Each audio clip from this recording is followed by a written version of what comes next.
had been camping with my family every year for as long as I could remember. It was one of those traditions that held a lot of meaning. Every summer, we'd pack up the car, load up the tent, sleeping bags, and cooler full of food, and head out to the same spot in the woods. It wasn't anything special, just a small clearing by a stream in a state park. But it was our spot, and it felt like home. This year, though, I was older, 19, and was starting to look at things a little differently. I wasn't a kid anymore, and the excitement of camping had started to fade. Still, I went along with it mostly for my younger brother and sister. They were excited, and it was hard to say no when they looked at me with those big, hopeful eyes. We arrived at the campsite late in the afternoon. It wasn't too busy, just a few other families scattered around the area. My dad got the tent set up, while my mom started on dinner. The usual routine, but something felt different that day. The air was thick, almost humid, and the sky was overcast, as if the sun was hiding. I couldn't shake the feeling that something was off, but I didn't let it bother me too much. It was probably just because I wasn't in the mood for camping. After dinner, we sat around the campfire. The flames crackled, and the scent of burning wood filled the air.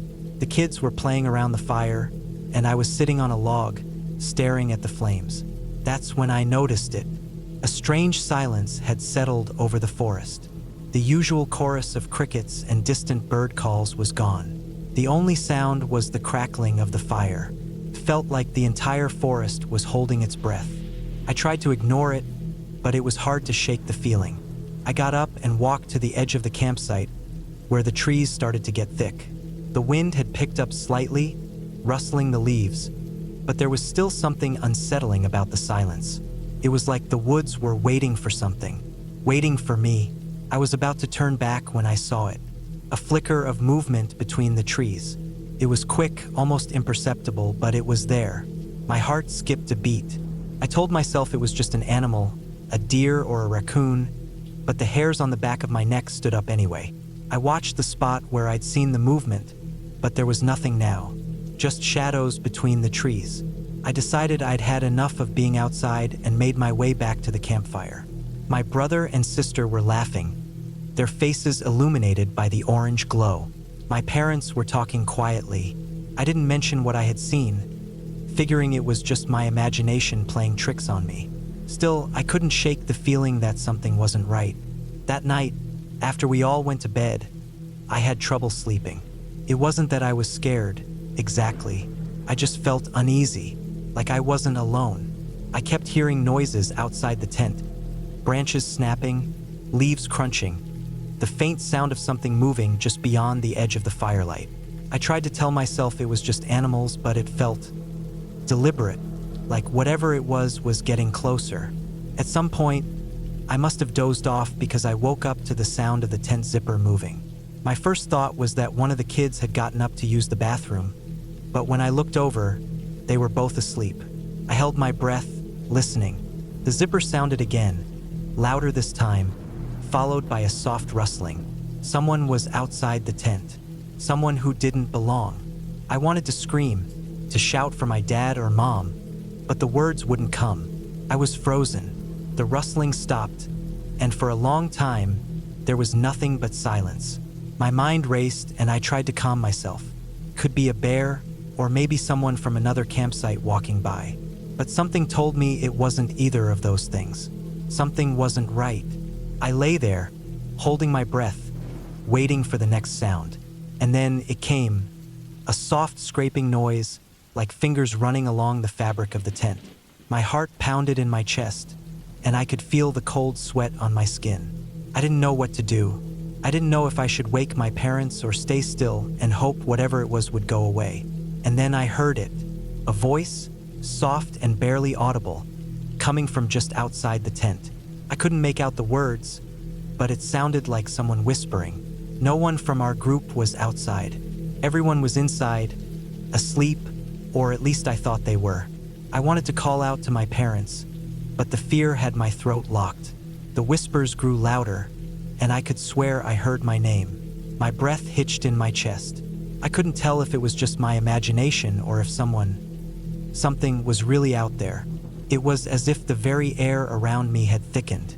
I reached over to my brother, trying to wake him up, but my hand brushed against the cold fabric of the sleeping bag. He was still asleep. I slowly reached for the zipper, heart racing. Maybe if I opened it just a little, I could peek outside and see who or what was there.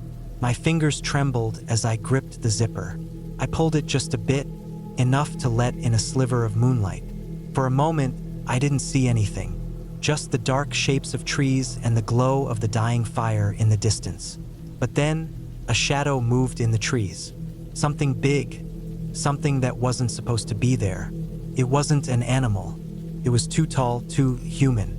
My stomach dropped. I slammed the zipper shut and backed away from the door, my mind racing. My breathing was shallow, and I could hear my heartbeat in my ears. I didn't know what to do. I wanted to wake everyone up, but I was scared of what I'd see if I did. What if whatever it was out there heard me? What if it came inside the tent? I grabbed my phone, trying to dial my dad, but the screen stayed dark, no service out here. The whispers came again, louder this time. It sounded like it was directly outside the tent, right by my head. My body was frozen, paralyzed with fear. I didn't know how much longer I could hold on. I thought about praying, but my mind was too scattered, too full of terror. It felt like I was waiting for something to happen, something terrible. And then suddenly, the noise stopped. For the longest time, I stayed still, barely daring to breathe. I couldn't hear the whispers anymore, but I couldn't shake the feeling that I wasn't alone. I kept expecting the tent to be ripped open, or something to reach inside and grab me. But nothing happened. The night dragged on in that suffocating silence. I didn't sleep. I just lay there, wide-eyed, until the first light of dawn broke through the trees. As soon as it was light enough, I climbed out of the tent and looked around. The campsite was still. The only thing that moved was the wind rustling the leaves. I checked the area around the tent, but there was no sign of anyone. No footprints, no broken branches, no sign that anything unusual had happened. The feeling of unease didn't completely go away, but it was clearer now that nothing was going to attack us. Whatever had been outside the tent, it was gone. But I couldn't shake the thought that I had almost been caught up in something I didn't understand. The rest of the trip passed without incident, but I couldn't forget that night. I kept it to myself, not wanting to worry my family, but I knew that something had been there. It wasn't a bear. It wasn't a person. It was something else, something I couldn't explain. And it made me wonder just how many other people had experienced the same thing in those woods. How many had felt that same suffocating silence, heard the whispers, and wondered if they were the next target. But whatever it was, it didn't get me. And when we packed up to leave, I felt a strange sense of relief. I'd faced something out there in the woods. Something that, for a brief moment, had made me feel like I wasn't safe even in my own tent. But I made it through, and I wasn't going back to those woods anytime soon. That was the last time I camped at that spot. Something about it didn't sit right with me anymore, and I didn't feel the need to go back and test fate. I don't know if I'll ever truly understand what happened, but I know one thing for sure. I don't ever want to find out again.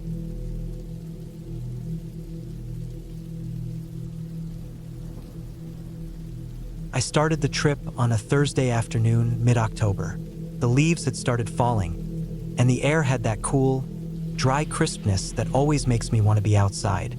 I packed light, just my two-person tent, a sleeping bag, a thick foam mat, some canned food, a couple of water bottles, and a portable filter in case I found a stream. I also brought a hunting knife I kept on me mostly for peace of mind, a headlamp with extra batteries, and a first aid kit I barely knew how to use.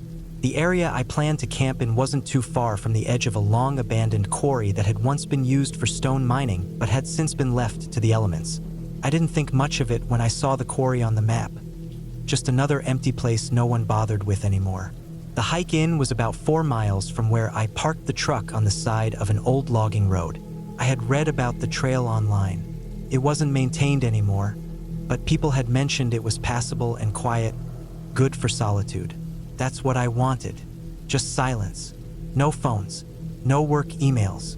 No city sounds. By the time I reached the area I'd picked near the quarry, the sun was already low behind the trees, casting long, cold shadows. The sky was turning a soft blue-gray, and everything smelled like pine needles and dead leaves. The quarry itself was set back beyond a ridge to the north of where I pitched my tent. I didn't plan to get too close to it. I just liked that it was isolated and that nobody would be wandering around out there. I found a flat spot between a line of trees that made a natural windbreak. I set up the tent, unrolled the sleeping mat, and cracked open a can of chili for dinner. I didn't build a fire. I didn't see the need. I had my headlamp if I needed light, and I planned to be asleep early. I had hiked hard that day, and the air was already getting cold enough to make my breath visible. That night was uneventful. Just a little wind moving the trees and the occasional rustle of dry leaves. I fell asleep pretty quickly after getting into my bag, wearing a thermal base layer and a wool beanie to keep warm. The silence out there was almost too quiet, the kind that makes your ears buzz. But I was used to sleeping in the woods. I camped solo plenty of times before. The next morning, I got up with the sun. My joints were a little stiff from the cold, but I felt good. I boiled water for instant coffee and ate some trail mix while watching the mist roll off the trees. I decided to take a slow walk toward the ridge and have a look at the quarry. Not to explore it, just to get a view of the place. I'd read it was huge and filled partially with rainwater, like a big, still pond with rocky cliffs around it. It took me about 30 minutes of picking my way through brush and climbing up loose gravel to get to the top. When I got there, I was surprised by how massive it was. The quarry stretched out like a giant scar in the earth. The water in the bottom looked almost black from the shadow of the cliffs around it. Rusted equipment still sat scattered on the far side. Old cranes, trucks, and what looked like a trailer half swallowed by weeds and thyme. I stood there for a while just looking. It felt like the place hadn't been touched in decades. There was something heavy about the silence. It didn't feel peaceful. It felt like the place had been forgotten for a reason. I didn't go down to the water. The rock looked unstable and I didn't want to risk slipping. So I turned back and made my way down to camp, brushing twigs and dry grass off my pants as I went. I didn't notice it at the time, but I think someone had been up there recently. The leaves on the path back to my camp were scattered in a strange pattern, and I saw a deep print in the dirt that didn't look like mine. But I brushed it off as an old mark or maybe an animal. Back at camp, I read for a while, cleaned up some trash that had blown in from who knows where, and made a simple lunch. Everything felt normal, at least for most of the day. But later that afternoon, I started to feel like I was being watched. I couldn't explain why. Nothing specific happened, but it was a gut feeling. Every time I looked over my shoulder, I saw nothing, just empty woods and bare trees. Around 4 p.m., I started hearing what sounded like soft crunching in the woods. Not consistent, not rhythmic, just every now and then. It was probably an animal. A deer, maybe. I tried to ignore it, but when it continued for over an hour, I started to get uneasy. I walked a slow circle around my camp, checking the nearby trees. I didn't find anything, but I did notice something odd. A thin cord, like old fishing line or twine, looped around the base of a tree not 20 feet from my tent. It didn't belong there. I hadn't brought anything like that. I didn't touch it. I just stared at it for a while, then backed away. It wasn't enough to panic over, but it didn't feel right. It looked recent, not weathered or sun-bleached. Someone had tied it there not long ago. I didn't want to jump to conclusions, so I chalked it up to some forgotten trail marker or trash. But I didn't stop scanning the trees after that. My head kept snapping up every time the wind shifted. That night, I went to bed earlier than usual. I didn't even bother eating. I just got into the tent and zipped everything tight. I kept my knife inside the sleeping bag with me and made sure the headlamp was on my chest within easy reach. The sounds outside got louder after dark. More crunching, more snapping twigs. At one point, I heard what sounded like a slow, dragging noise across the forest floor. Then silence. It didn't continue. It didn't repeat. Just that one sound and then nothing. I didn't sleep much. I lay there with my eyes open, listening, breathing as quietly as I could. Hours passed. I checked my watch at least 15 times. When the sky finally started to turn gray again, I felt like I had barely blinked. That morning, I packed everything up. I didn't care that I had planned for another night. I wasn't going to stay. I felt exposed and uneasy. Something was wrong out there, even if I couldn't say what. As I was taking down the tent, I noticed something that stopped me cold. A small pile of stones, 3 of them, stacked neatly right next to where I had kept my food bag. I hadn't put them there. They weren't there the day before. The stones were too clean and dry to have fallen naturally. It was deliberate. That was enough for me. I finished packing in under 10 minutes and started hiking back toward the truck. The whole time, I kept looking over my shoulder. I didn't run. I didn't want to panic myself into a twisted ankle or worse, but I walked fast, keeping my ears open and my knife in hand. The forest was quiet, eerily so. No birds, no insects, just wind. I was about halfway back when I heard it again. Footsteps, not animal steps. Human, slower, heavier. I didn't turn around. I didn't want to see who it was or what. I just kept walking, kept breathing, and hoped I was imagining things. But then I saw something ahead that made my stomach flip. Another pile of stones, this time on the side of the trail. Same pattern. 3 stacked rocks, clean and dry. That wasn't there when I came in. I passed it without stopping, heart hammering so loud I could barely hear my own steps.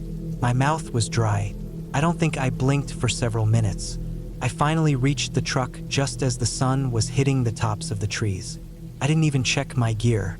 I just threw everything in the back, slammed the door, and started the engine. I didn't look in the rearview mirror until I was back on the main road, miles away. When I finally stopped at a gas station, I got out and looked over my gear. I didn't find anything missing, but I did find something strange in one of the side pockets of my backpack. A matchbook from someplace I'd never heard of, with no matches left inside. I hadn't packed it. I didn't even smoke. I never went back to that quarry. I've camped since then, but never alone, and never near abandoned places. Something about that trip felt wrong in a way I still can't explain. I don't know if someone was living out there or watching or just trying to scare people off, but I've never felt danger like that before. Not from animals, not from nature. That was human. That was planned. Whatever it was, it followed me. Not physically, but in my head. Every time I hear something snap in the woods now, I remember that dragging sound. Every time I see a stack of rocks, I feel cold. It's been over a year now, and I still think about that matchbook. And I never figured out who left the stones, or why.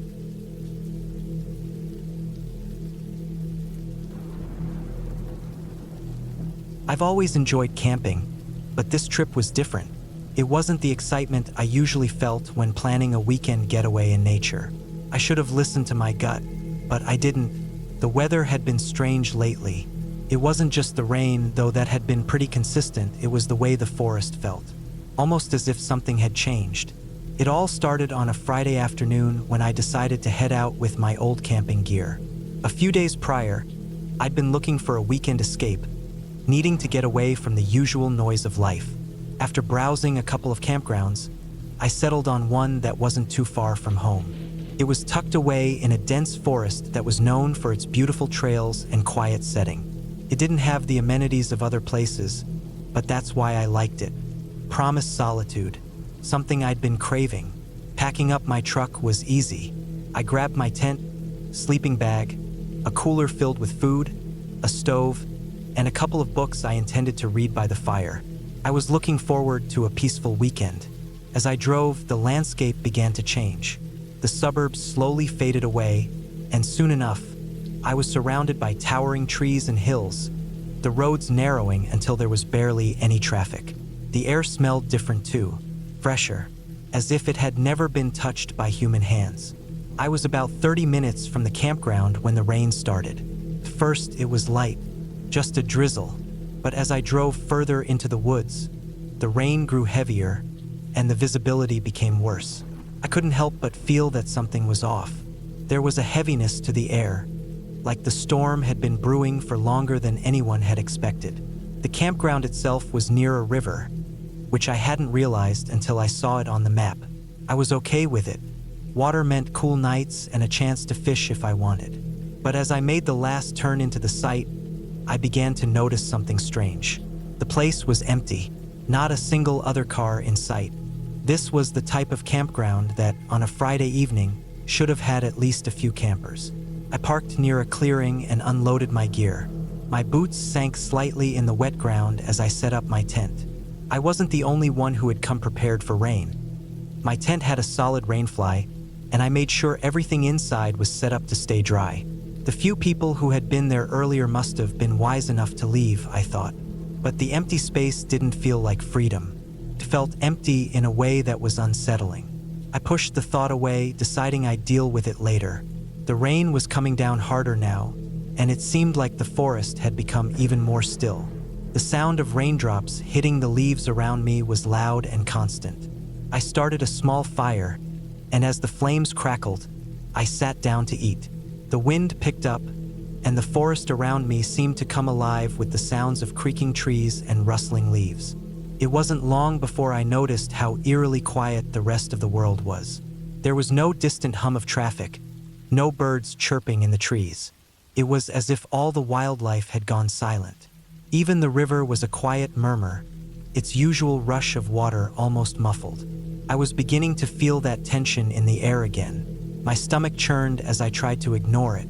I took a deep breath, convinced myself I was just being paranoid. The rain was soothing, after all.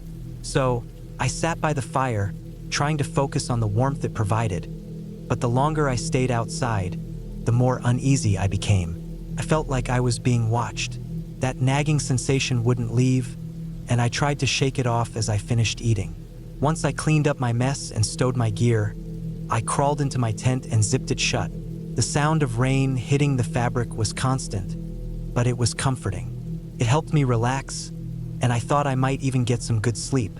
The night was settling in, and I was starting to forget about the odd silence outside the tent. But then something changed.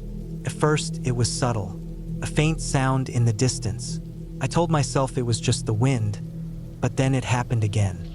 The sound of something moving in the underbrush. It was too rhythmic to be an animal, at least not any animal I knew of.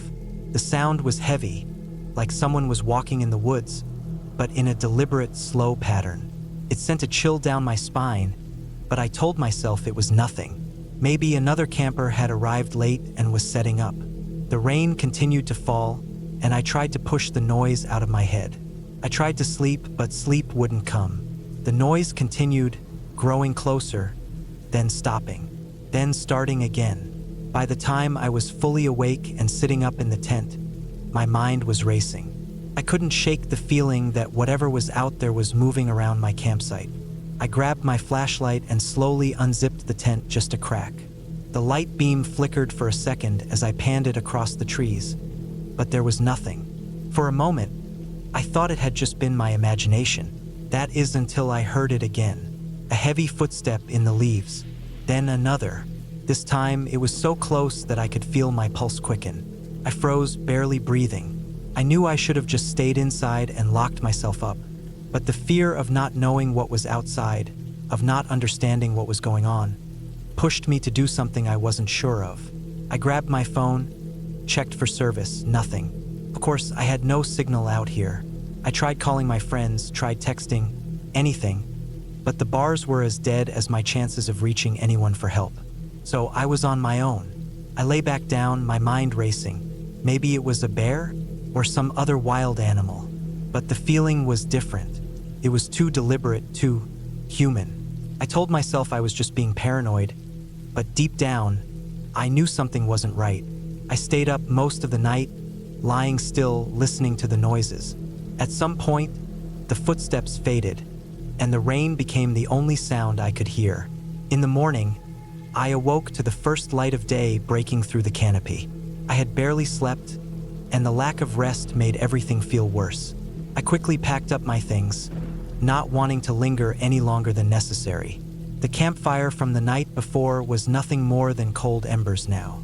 I took one last look around, but there was no sign of anyone. The place was just as I left it, empty, quiet. I walked down to the river to wash up and clear my head, but that's when I saw it. At the far side of the clearing, just at the edge of the trees, was a small pile of rocks. At first, I thought nothing of it, but as I got closer, I noticed something odd. The rocks weren't placed there naturally.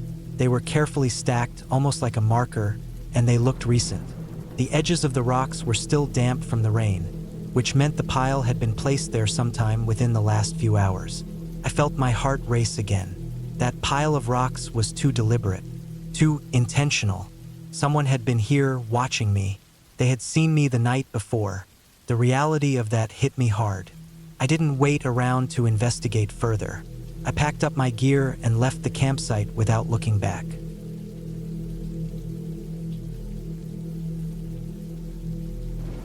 I planned the trip 2 months in advance. I was tired of city life, tired of traffic, noise, concrete, and fluorescent lights. I just wanted quiet, trees, cold air, and space.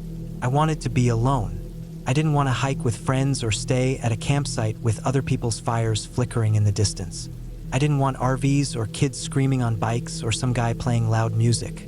I wanted real isolation. I picked a place up in the Oregon mountains, several hours east of Eugene, close to the edge of a national forest that bordered some private land. I found it while poring over topo maps and satellite imagery online, just a little dirt road branching off an old logging road, which itself branched off a Forest Service road. No trailheads nearby, no campgrounds, just dense forest, some elevation, and barely any trace of human presence. I packed everything I thought I might need. I'd done enough solo camping to know how important that was. I brought a bear canister, a satellite messenger with emergency beacon, extra batteries, my tent, tarp, clothes for all temperatures, and plenty of food and water filters. I had a small firearm too, not that I ever planned to use it. I left my trip plan with my brother, including GPS coordinates, dates, and times. I took it seriously. I always do. I got to the Forest Service road late in the afternoon. The main road was gravel but maintained. I took it for maybe 10 miles before turning off onto the logging road, which was narrower, bumpier, and more overgrown. Then I found the dirt turnoff I'd marked. It was just wide enough for my car, and it looked like no one had driven down it in months, maybe longer. I took it slow and careful, crawling over roots and rocks, until the trees opened up a little and I found a flat spot that looked good enough to park and set up camp. It was almost 5 by then. The light was coming in low through the trees. Everything smelled like pine and damp earth. I felt the quiet right away. No engine noise, no people, just wind in the branches. I breathed deeper than I had in weeks. I set up my tent in a small clearing about 30 yards from the car and used a tree to rig my tarp over the entrance in case of rain. I put my food canister a good distance away and hung my bag from a branch with a paracord loop. I was surrounded by thick Douglas fir and old stumps from logging decades ago, but there was no trash, no boot prints, no sign of anyone. It was exactly what I wanted. That first night was peaceful. I sat by a small fire until it got dark. The temperature dropped quickly after sunset. I crawled into my sleeping bag around 9. I lay there listening to wind and the occasional cracking branch. I heard an owl a couple times, a few scurrying animals in the underbrush, all normal forest sounds. I drifted off. I woke up around 3 a.m. to the sound of movement outside. Something walking, not a bear, not a deer. Too quiet for something that big, but not a squirrel either. Too slow. I stayed still. My heart was already beating harder, but I told myself it was just an animal. A raccoon, maybe, something nosing around. I waited. Eventually it moved off and I fell back asleep. The next day I hiked around a bit. I didn't go too far, maybe a mile or 2 from camp, checking out the terrain, looking for any creeks or small lakes. I found a dry stream bed and a few game trails, but nothing much else. The whole area felt unused, like it hadn't seen people in years, which was exactly why I'd picked it. That night, I started to feel a little more uneasy. I didn't know why. There wasn't any one thing that happened. It was just a sense, like something was watching me. I shook it off, chalked it up to being alone, but I still scanned the woods more often. I found myself listening harder. That night, I skipped the fire and went into the tent early. I figured I was just tired. Sometime around 2 a.m., I heard the sound again. Footsteps outside. This time I was sure it was walking. Slow, deliberate. I held my breath. It circled my tent. Not close, not right up next to the nylon, but maybe 10 or 15 feet away. It walked around the perimeter, then stopped. Then nothing. I waited. It didn't come back. Eventually I fell asleep again, but not for long. When I got up in the morning, I checked the area around the tent. I couldn't find any footprints. The forest floor was thick with pine needles and moss. Not easy to leave a print unless it was wet. Still, I walked a wide circle around the camp, looking for any sign. I didn't find anything. No trash, no marks on trees, no tracks. Still, I couldn't shake the feeling. I started thinking maybe someone had been out there, maybe a hunter, or maybe someone who didn't want to be found. It made me nervous. I thought about leaving, but I didn't want to give up the trip. I was trying to enjoy the peace. Still, I kept my bear spray on my belt the rest of the day, and I kept the gun in my tent at night, just in case. That afternoon, I walked back up the dirt road the way I'd come in, just to check on my car. Everything looked fine, but on the way back to camp, I noticed something I hadn't seen before. Just off the road, about 30 feet into the trees, I saw an old boot. It was weathered, cracked, half buried in moss.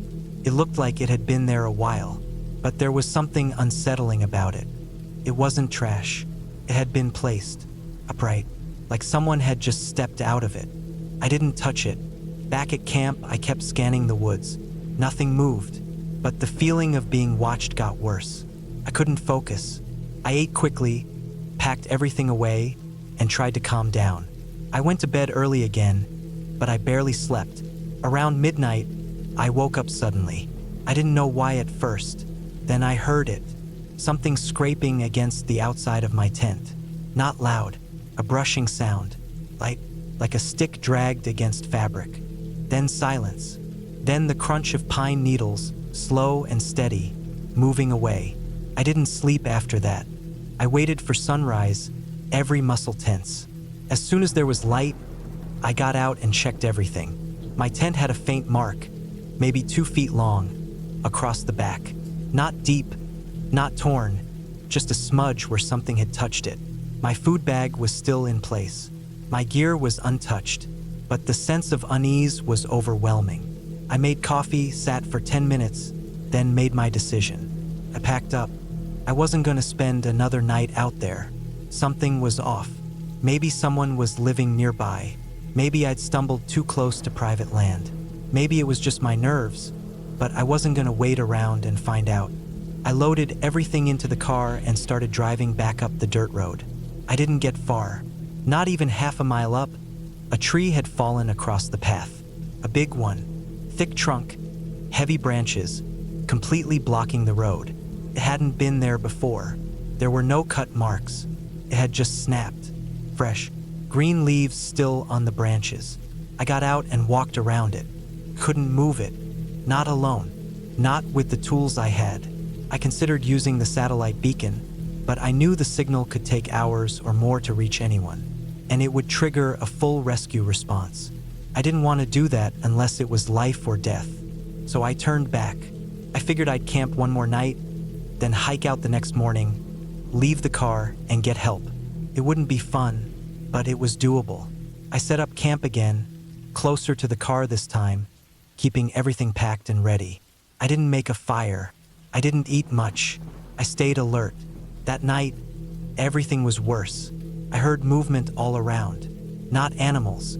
Too quiet, too precise. I heard what sounded like something tapping on a tree. 3 slow knocks, then silence. Then an hour later, more steps. Closer, a branch snapping, then nothing. I stayed awake all night, just lying there, heart racing, clutching the bear spray. At some point, I must have dozed off, because when I opened my eyes, the sky was getting light. I got up, grabbed my pack, and started hiking. I followed the logging road on foot for almost 2 hours until I got cell service. I called my brother, told him to contact the local ranger station and explain the situation. Then I waited. Around noon, a ranger truck met me at the Forest Service Road. I explained everything. They said they'd help recover the car and check the area. 2 days later, I got a call. They'd reached the car. The tree had been cleanly cut after all, not fallen. Someone had used a saw. They found marks. The cut had been made after I drove in sometime during my stay. They didn't find anyone nearby, no camps, no signs of living quarters. But they told me it wasn't the first time something like that had happened in that area. They said some people go deep into the woods and don't want to be found. Off-the-grid types, squatters. Others are just drifters or people hiding from something. Most are harmless. Some aren't. They asked if I wanted to file a report. I said no. I just wanted to forget it. That was a year ago. I haven't gone solo camping since.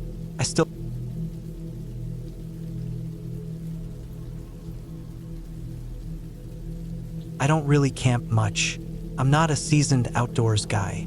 I've hiked a few trails near my house, spent some weekends in state parks, but nothing serious.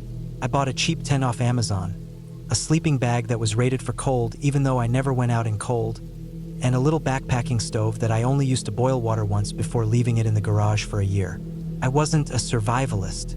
I was just tired of screens and the noise of city life. So when I took a few vacation days from work, I decided to try a solo camping trip, away from everything. I didn't tell anyone where I was going. Not really. I told my friend I'd be somewhere up north, which in hindsight was incredibly stupid. I had no set destination when I left. I just drove north through my state, stopped at a few stores to pick up some snacks and fuel, and finally found a forested area with a sign that said, "Dispersed Camping Area. No services provided. Camp at your own risk." That was exactly what I wanted. No crowded campgrounds, no RVs, no shouting kids or barking dogs. Just quiet.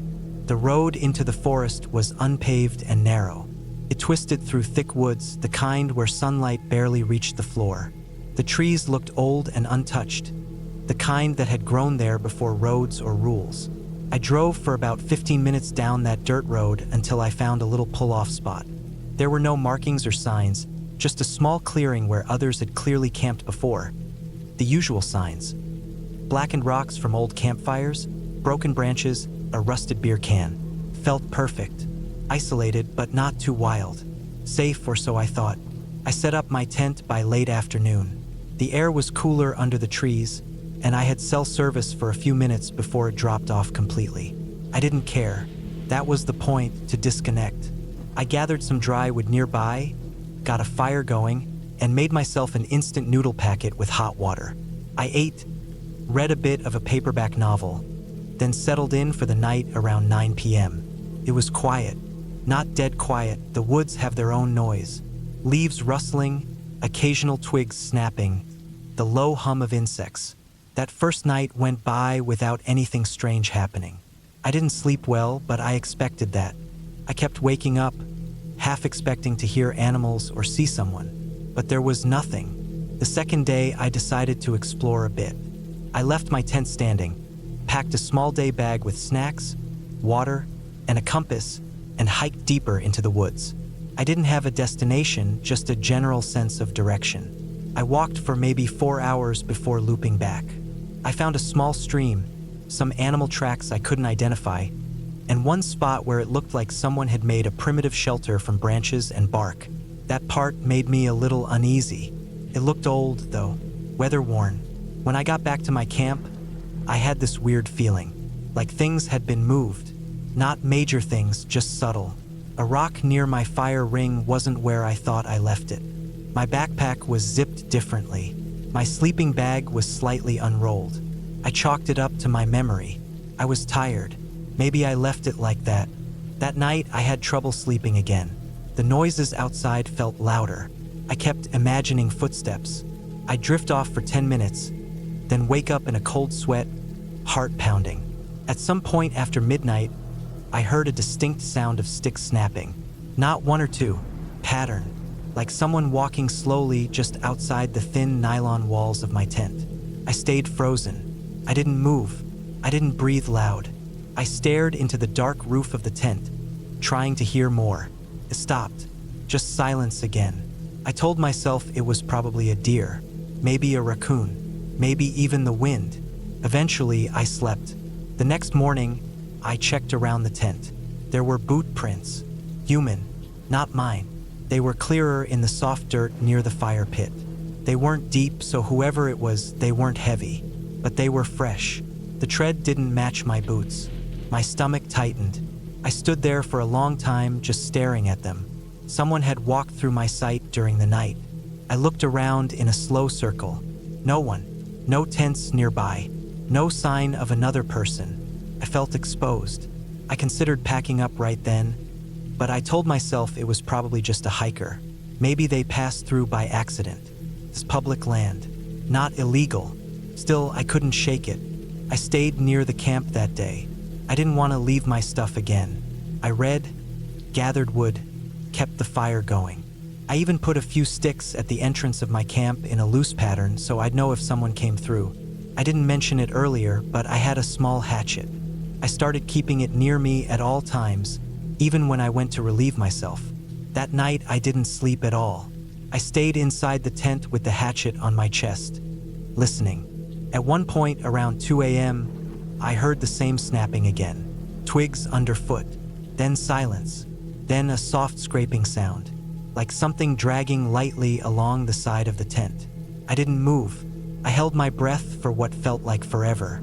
Then I heard footsteps, slow, measured, crunching leaves, getting farther away. I didn't sleep after that. I just laid there until the sky started to turn gray. When I got out of the tent that morning, the first thing I saw were more footprints. Closer this time, right next to the tent. They circled it, twice. One print was almost on top of where my head would have been. Whoever it was had been watching me sleep. I didn't even eat breakfast. I tore down the tent in under 10 minutes, threw everything in the trunk, and got out of there. I drove fast, windows down, heart pounding. About 20 minutes down the dirt road, I passed another car coming the opposite direction. An old blue pickup, rusted out on the bottom. I couldn't see the driver well. The windows were dirty, but I caught the shape of someone in a dark hoodie, staring straight ahead. It made my stomach flip. They didn't wave.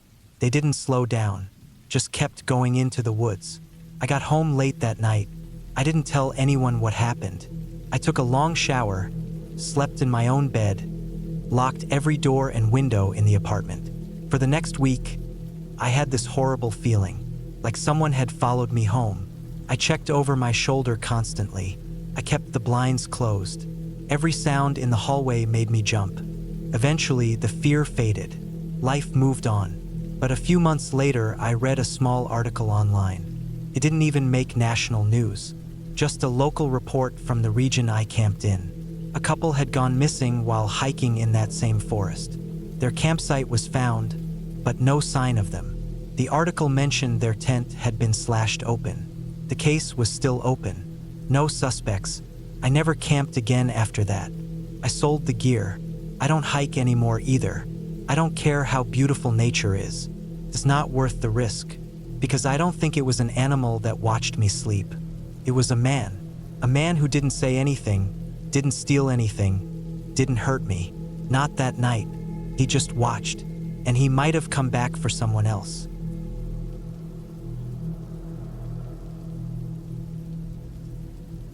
I had been needing a break from everything. Work had been piling up. I wasn't sleeping well. My back was hurting from the desk chair, and I was tired of hearing the constant buzz of people and traffic and my phone vibrating every few minutes. I wanted to feel something quiet, something real. I wanted to wake up to birds and the cold bite of morning air. So I packed my gear and picked a spot on the map in a part of the forest I'd never been to before. It wasn't an official campground. It was a large area of public land several hours away from the nearest town. I found it while scrolling through hiking forums. Someone had posted pictures of this hidden valley surrounded by thick pines and a winding creek cutting through the base. They didn't give exact coordinates, but there were enough hints in the photos to find a spot nearby using satellite view. I traced the old forest roads on Google Maps until I found a turnoff that looked like it would get me within hiking distance. I saved the map offline, packed enough food and gear for 4 days, and left early on a Thursday morning. The drive was long, mostly uneventful. The further I got, the rougher the roads became. The paved ones turned to gravel, then to rutted dirt tracks. I didn't see another car for hours. Just trees, birds, and the occasional deer bolting across the road. I had to stop once to clear a fallen branch. My SUV handled the road fine, though it was slow going near the end. Eventually, I pulled off the road near a small clearing and parked under the shade of tall pines. There were no signs, no fences, nothing that made it feel like I was trespassing. Just pure forest in every direction. I locked up the vehicle, slung my pack over my shoulders, and started heading toward the spot I'd marked on my phone. I didn't follow a trail because there wasn't one, not really. I used landmarks, the direction of the sun, and my offline map to keep myself oriented. The hike took longer than I expected. The terrain was steep in parts and the underbrush was thick. I had to climb over fallen logs, push through bushes, and carefully watch where I stepped. After about 3 hours, I reached a ridge that overlooked the valley I had seen in the pictures. And it was exactly as beautiful as I'd hoped. It opened up below me like a green bowl, ringed with trees. The little creek shined in the sunlight, snaking through the center. The sound of it carried up on the breeze. I made my way down the slope and followed the edge of the creek until I found a flat patch of ground surrounded by trees. There were no signs of people, no wrappers, no footprints. It looked untouched. I set down my gear and started clearing space for my tent. The rest of the afternoon went smoothly. I set up the tent, collected firewood, and boiled some water from the creek to refill my bottles. I ate a simple meal from a pouch and sat by the fire as the sun dropped below the trees. The sky turned gold, then orange, then deep blue. The stars came out one by one. No airplanes, no light pollution, just silence and the crackle of the fire. It was the kind of peace I had been craving for months. That first night, I slept hard. I don't remember tossing or turning. The cold woke me up once, and I pulled my sleeping bag tighter around me, but otherwise, I slept through until the sun started filtering through the nylon tent wall. The next day, I woke up early, made coffee, and decided to explore the valley more. I didn't plan to hike far, just follow the creek and maybe find a good spot to fish or take pictures. I brought a small day pack with water, a knife, a snack, and a whistle, just in case. The creek twisted through the valley and narrowed at one point into a set of rocks that looked like small natural steps. I followed it downstream, stepping carefully on the damp stones, listening to the rush of the water. About a mile down, I saw something that made me pause. It was a torn piece of fabric caught on a branch by the creek. At first, I thought it was trash. Maybe someone's shirt that got blown away or a rag, but it didn't look weathered. The fabric was dark blue, almost black, and looked like nylon from a windbreaker. I looked around, but there was nothing else nearby. No footprints, no gear. I figured it must have been carried by the water from farther upstream. I left it there and kept walking. Not long after, I started to notice something strange. The birds had gone quiet. There had been songbirds flitting around earlier that morning, but now the forest felt still. Not silent, just different, like it was holding its breath. I told myself I was imagining it, that maybe the time of day or the weather changed the way it sounded. I kept walking, trying not to let my imagination get ahead of me. Then I saw the first blood. It was a smear on a rock near the edge of the creek, dull red, partially washed away but still visible. It was real. I squatted down and looked at it. Not paint. It looked like it had been there a day or two. There was another small drop nearby, then nothing. I looked around again. The trees stood still. The water kept flowing. Everything looked normal, but I felt that tightness in my chest that told me something wasn't right. I should have turned back then, but I kept walking. About 15 minutes later, I found the backpack. It was off to the side of the creek, half buried under fallen leaves. It looked old, but not from time. More like it had been dropped or thrown and left there. The top was unzipped.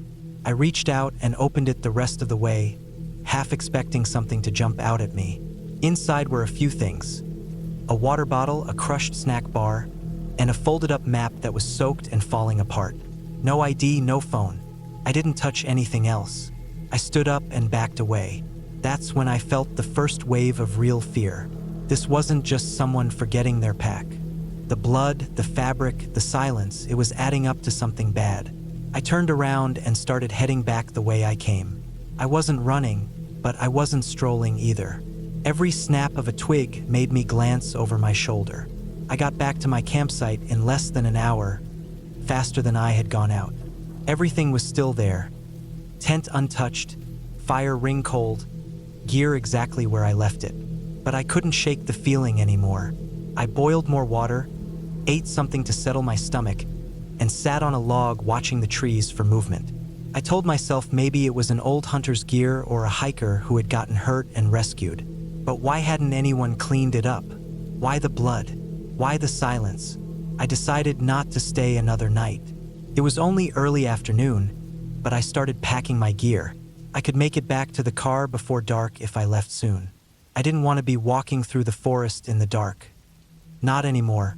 I broke down the tent, stuffed everything into my pack, and made sure I wasn't leaving anything behind. Just as I was tightening the straps, I heard something. It was soft, distant, like a crack or a crunch, not far off. I froze. The trees were too dense to see anything clearly. I waited. Another sound. This time it was closer. A deliberate step, not an animal. A foot on dry leaves. I didn't wait any longer. I threw the pack on my back and started moving. Not a run, not yet, but fast enough to make my breath come short. I kept checking my six, twisting my head side to side, watching for movement between the trees. I couldn't hear anything now, but I didn't stop. Every part of me was tense. My mouth was dry, my legs were burning, but I didn't slow down. Then I saw it, more blood. A streak on a tree trunk, low to the ground, like something brushed against it while crawling or being dragged.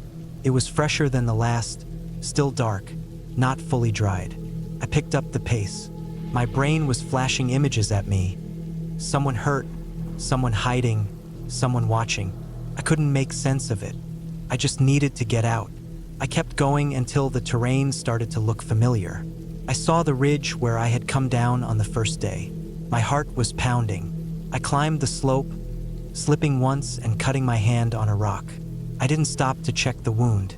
I had to get to the car. It took another 30 minutes to reach the logging road where I'd left it. The SUV was still there, untouched. No signs of anything around it. I opened the door, threw my pack into the back seat, and climbed in. I locked the doors, started the engine, and sat there for a second with my hands shaking on the wheel. I looked in the mirrors behind me, all around the trees. Nothing. I started driving, slowly at first, then faster as the road opened up. Every bump made my tires skid, but I didn't care. I wanted pavement. I wanted cell signal. I didn't stop until I got back to the highway. When I reached the first town with service, I pulled over at a gas station and called the ranger station. I told them everything. The location, the pack, the blood. They asked questions. I answered as best as I could. They said they'd send someone out to investigate. I left my number and kept driving. That was 6 months ago. They called me back once. Said they found the backpack and the scrap of fabric, but not much else. The blood wasn't fresh enough to test, and there were no missing person reports in that area that matched. They thanked me for the tip and closed the case. But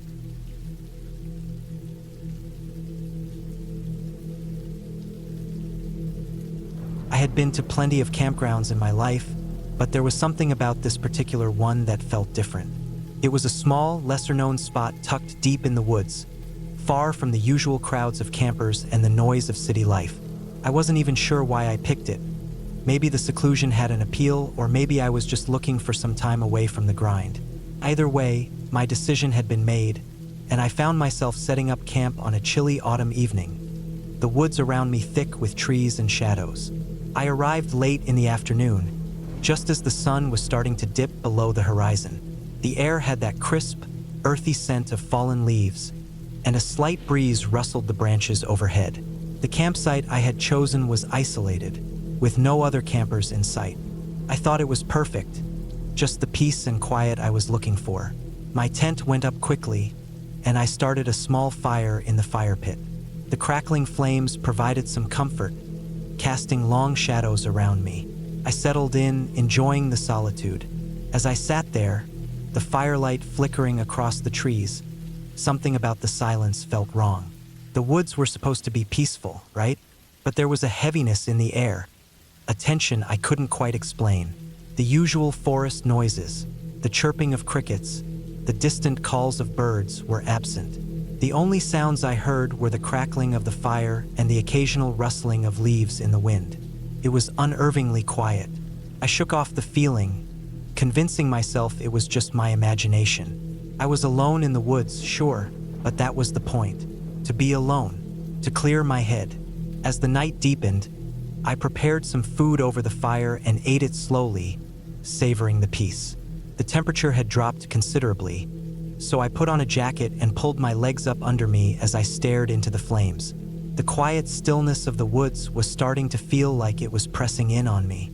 I was beginning to feel that strange sensation that something was out there, watching, waiting. But I told myself it was just the dark playing tricks on my mind. I had made sure to pick a safe, known area.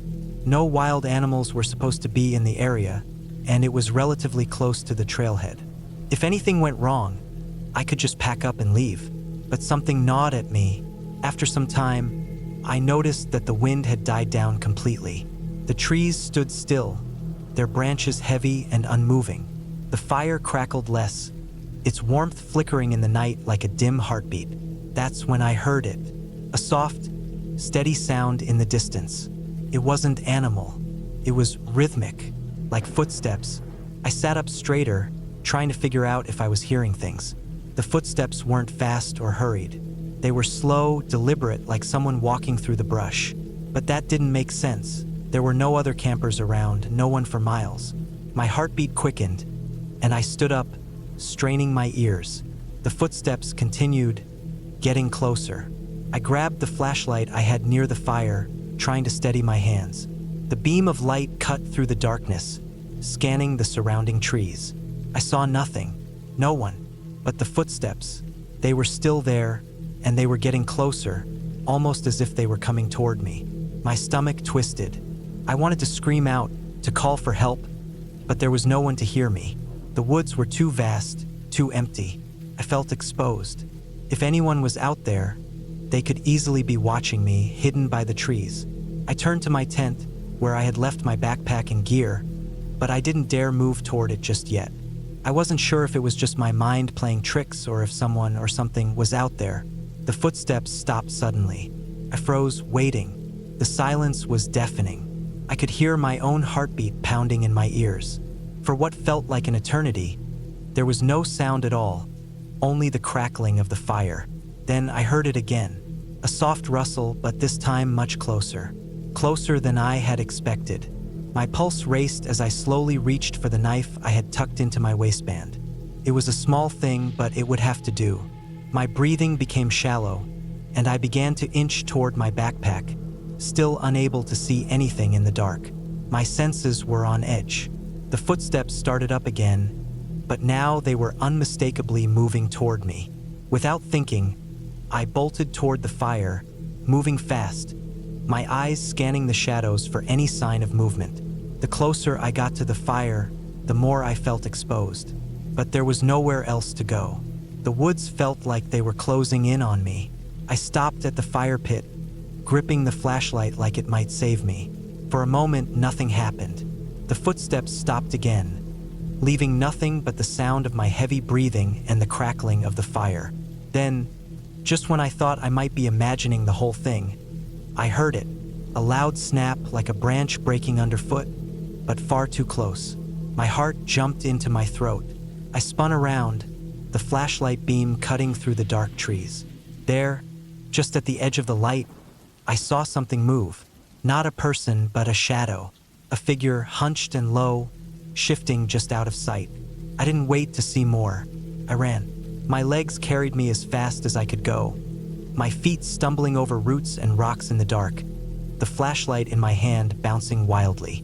I didn't know where I was going, just away from the campsite, away from whatever had been lurking out there. My mind raced, and every instinct screamed to keep moving. Eventually, after what felt like an eternity of running, I stopped. I was gasping for breath, my body aching, but the sound of footsteps was gone. The woods were quiet again, too quiet. My mind was a blur, but one thought rang out: get back to the car. I didn't know how far I had run, but I knew I needed to get to safety. I turned and began walking in what I hoped was the right direction. My eyes strained to see through the dark, and I tried to listen for any sign of movement behind me. But all I heard was the rustling of leaves and my own hurried breath. I don't know how long I walked, but eventually, I saw the faint glow of my car headlights in the distance. Relief washed over me as I approached the vehicle, unlocked it, and climbed inside.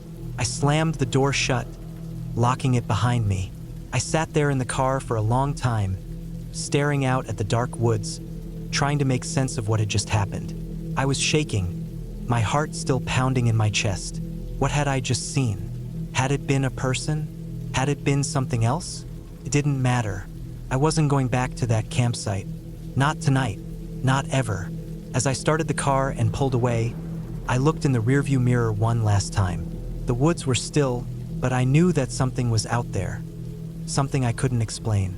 And for the first time, I realized that some places, no matter how beautiful or quiet they seem, hold a darkness that you can never fully escape. That was the last time I went camping alone.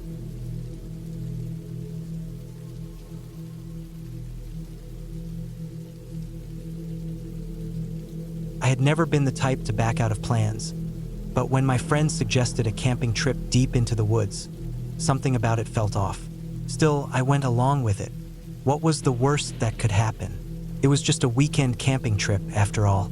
We arrived at the campsite late in the afternoon, the sun already beginning to dip behind the trees.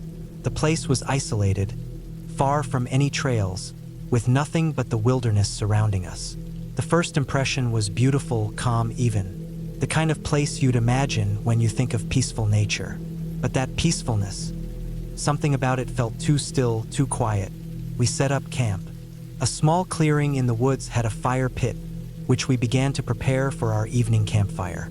I couldn't help but notice the trees around us, their gnarled branches reaching out like crooked fingers, casting eerie shadows on the ground as the light faded.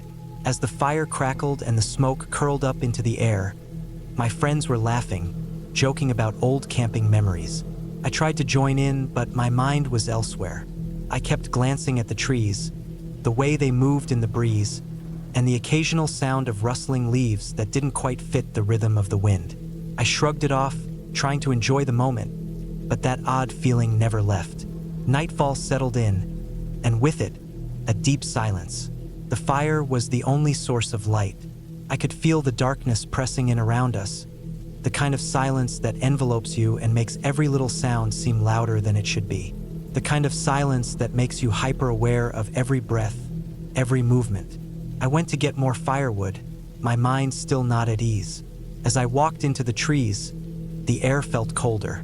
The forest was unnervingly quiet, and the further I went, the more I felt a strange heaviness in my chest. The forest was thick here, with underbrush and vines wrapping around the trunks of the trees.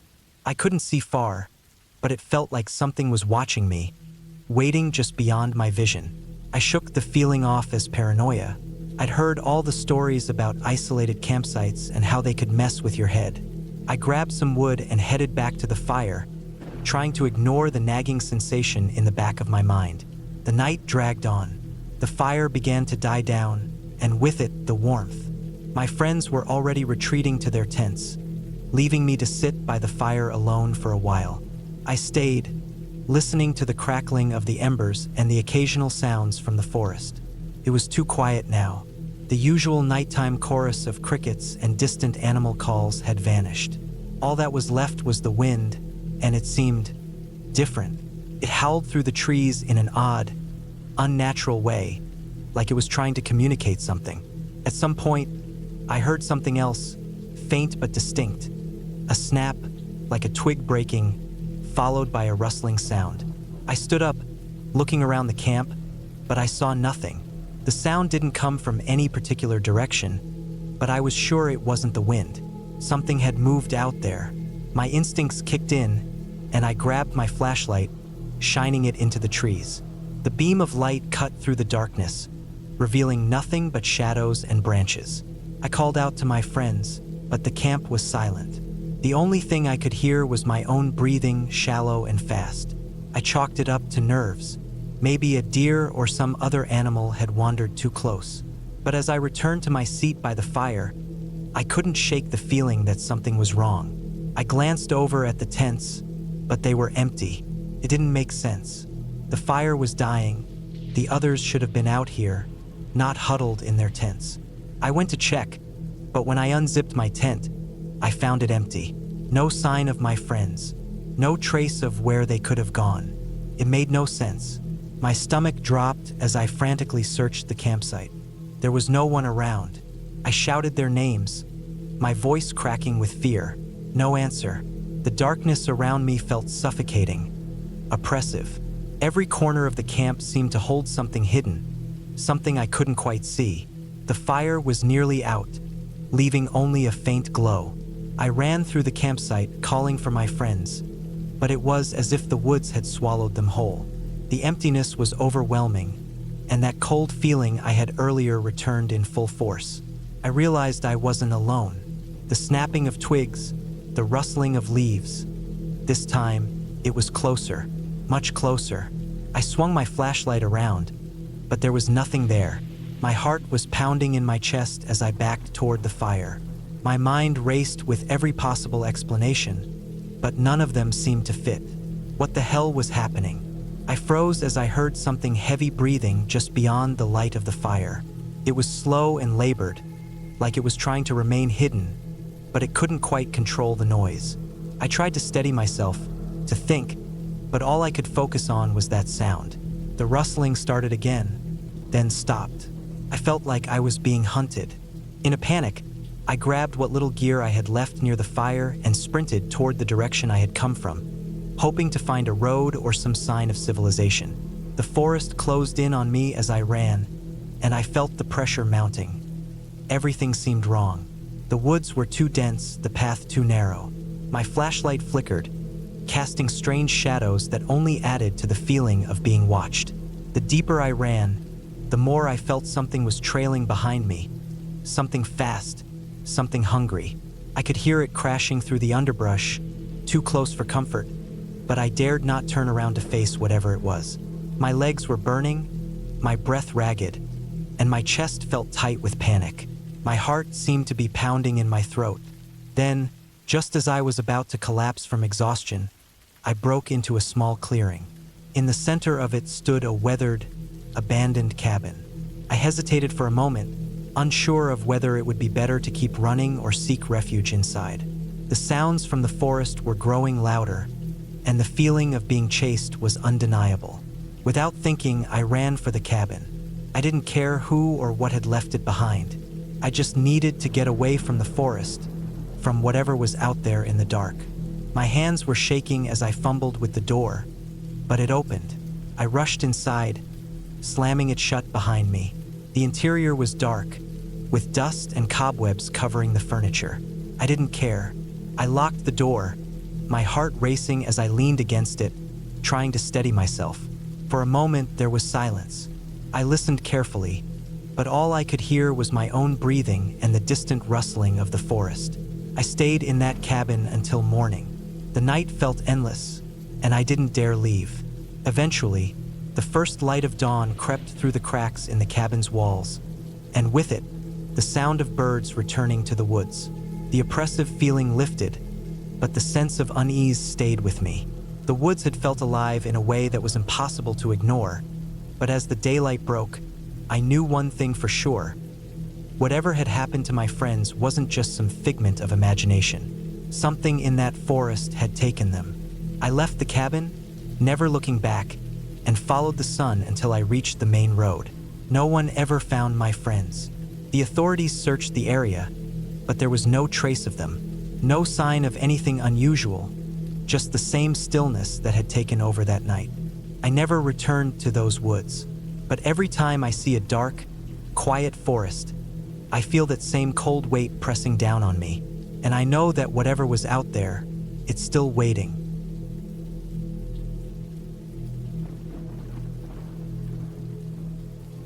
I'd always been a fan of the outdoors, or at least I thought I was. There was something about the idea of being surrounded by nature that made me feel peaceful, like the forest had some kind of calming effect. But after that trip to the mountains last fall, I wasn't so sure anymore. It had started as a simple weekend getaway with some friends, just a couple of us in the group. But things went horribly wrong, and what should have been an enjoyable time in the woods turned into something far darker than any of us had expected. We decided to camp in a remote area, one that wasn't too popular. You know, the kind of place, the one marked on maps with just a dotted line. It wasn't far from a well-known trailhead, but it was far enough that you'd have to make your own way through the woods to get there. We wanted a little privacy, away from the crowds. We arrived late in the afternoon, just as the sun was dipping behind the trees, casting long shadows on the ground.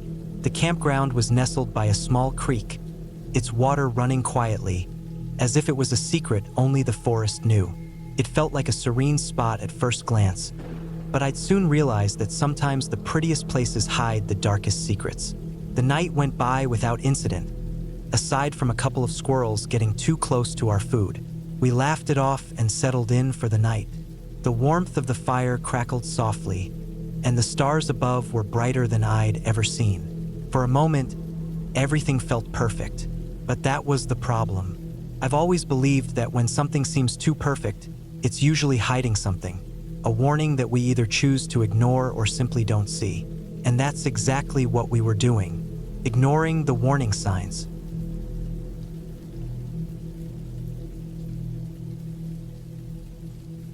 I always liked being alone in the woods, not just for a few hours, but for whole weekends at a time. No phone buzzing, no traffic, no people walking too close, just the sound of wind moving through trees and the crunch of dirt under my boots. I used to think the scariest thing out there was a bear or maybe a bad storm. I was wrong.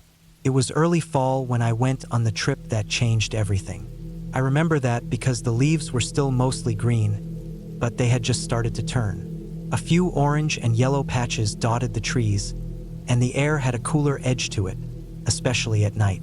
I packed light, tent, sleeping bag, small propane stove, some canned food, a knife, water filter, map, and compass. I always packed the same way. I've been doing solo camping trips for years. I picked a state forest I hadn't been to before. It was far from town, deep in the kind of country where gas stations are 50 miles apart and everyone waves whether they know you or not. I drove out on a Friday morning, planning to stay until Sunday night. The lot at the trailhead was empty when I got there. It was a good sign. That meant I'd have the place to myself. I hiked about 7 miles away from any official campsite using a topographic map I'd printed a week earlier. I followed a narrow, mostly overgrown trail that led down into a hollow near a slow-moving creek. It was quiet down there, too quiet, maybe.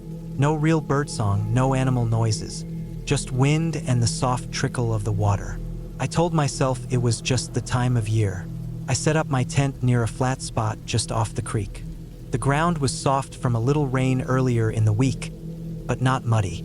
The trees were thick enough to break any wind, and there was a spot with dry wood for a fire. I cooked dinner, sat by the flames, and watched the sky fade from blue to deep black. No light pollution out there. The stars looked like they'd been poured out of a bucket. That first night, I slept hard. I woke up once to pee, but other than that, it was quiet, peaceful even. The second day was when things started to change.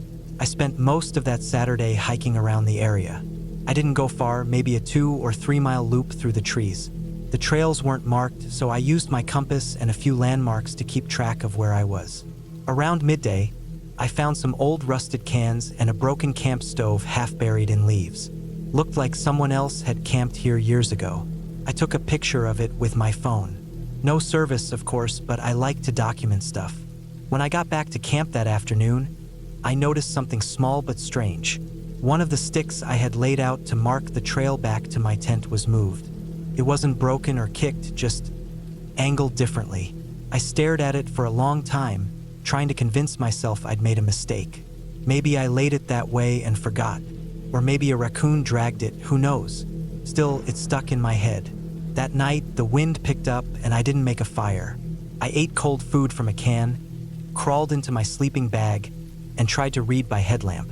The shadows from the trees outside the tent kept moving, and I started to feel something I hadn't felt in the woods for a long time: nervous.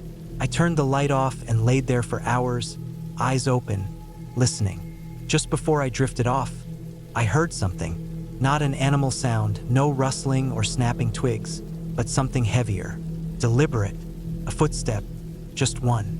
Then nothing. I didn't sleep after that. I just laid there, listening, breathing quietly, hand wrapped tight around the knife I kept by my bedroll.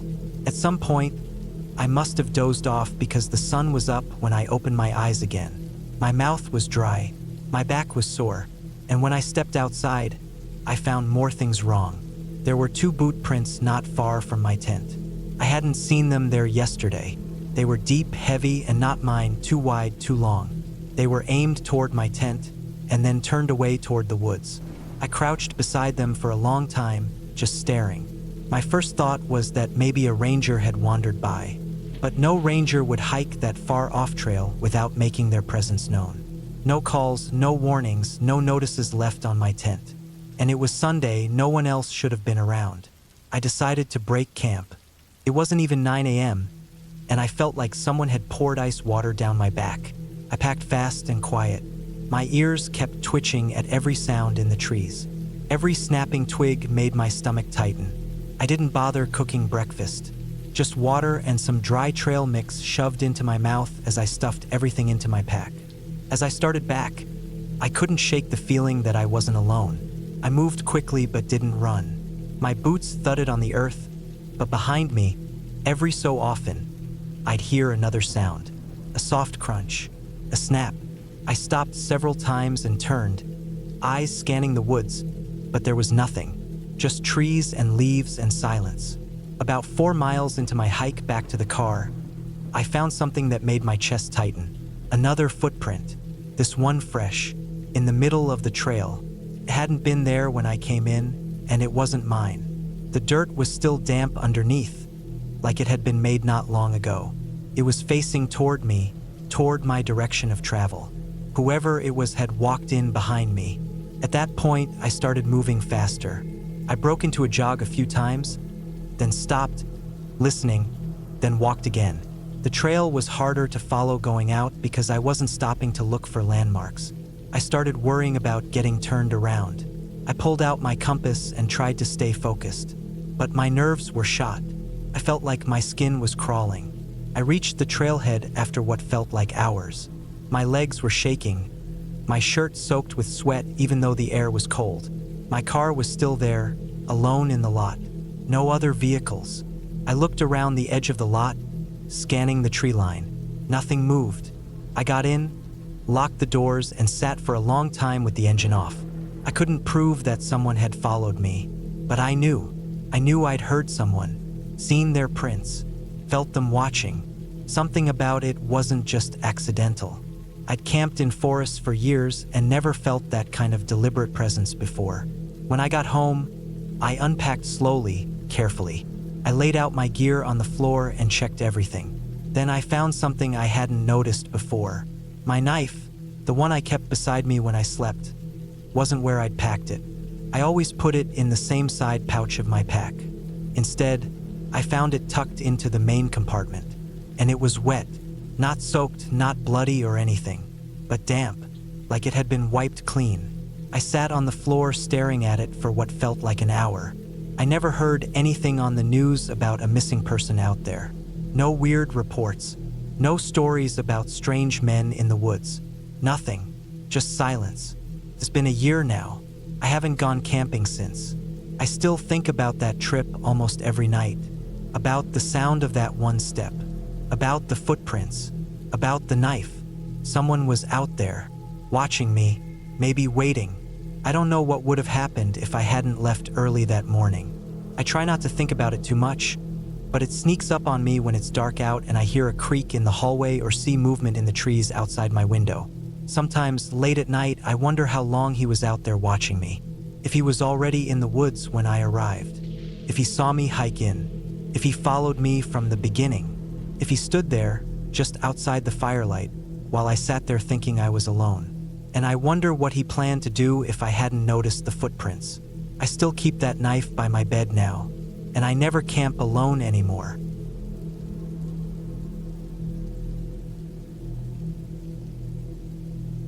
I had never been one to get spooked easily, but that camping trip left me with a feeling I can't shake to this day. It was supposed to be a simple weekend getaway, a few days of hiking, fishing, and enjoying the outdoors with a couple of friends. But what we got instead was a series of events that made me question everything I thought I knew about nature, safety, and my own instincts. It was late summer when we decided to go.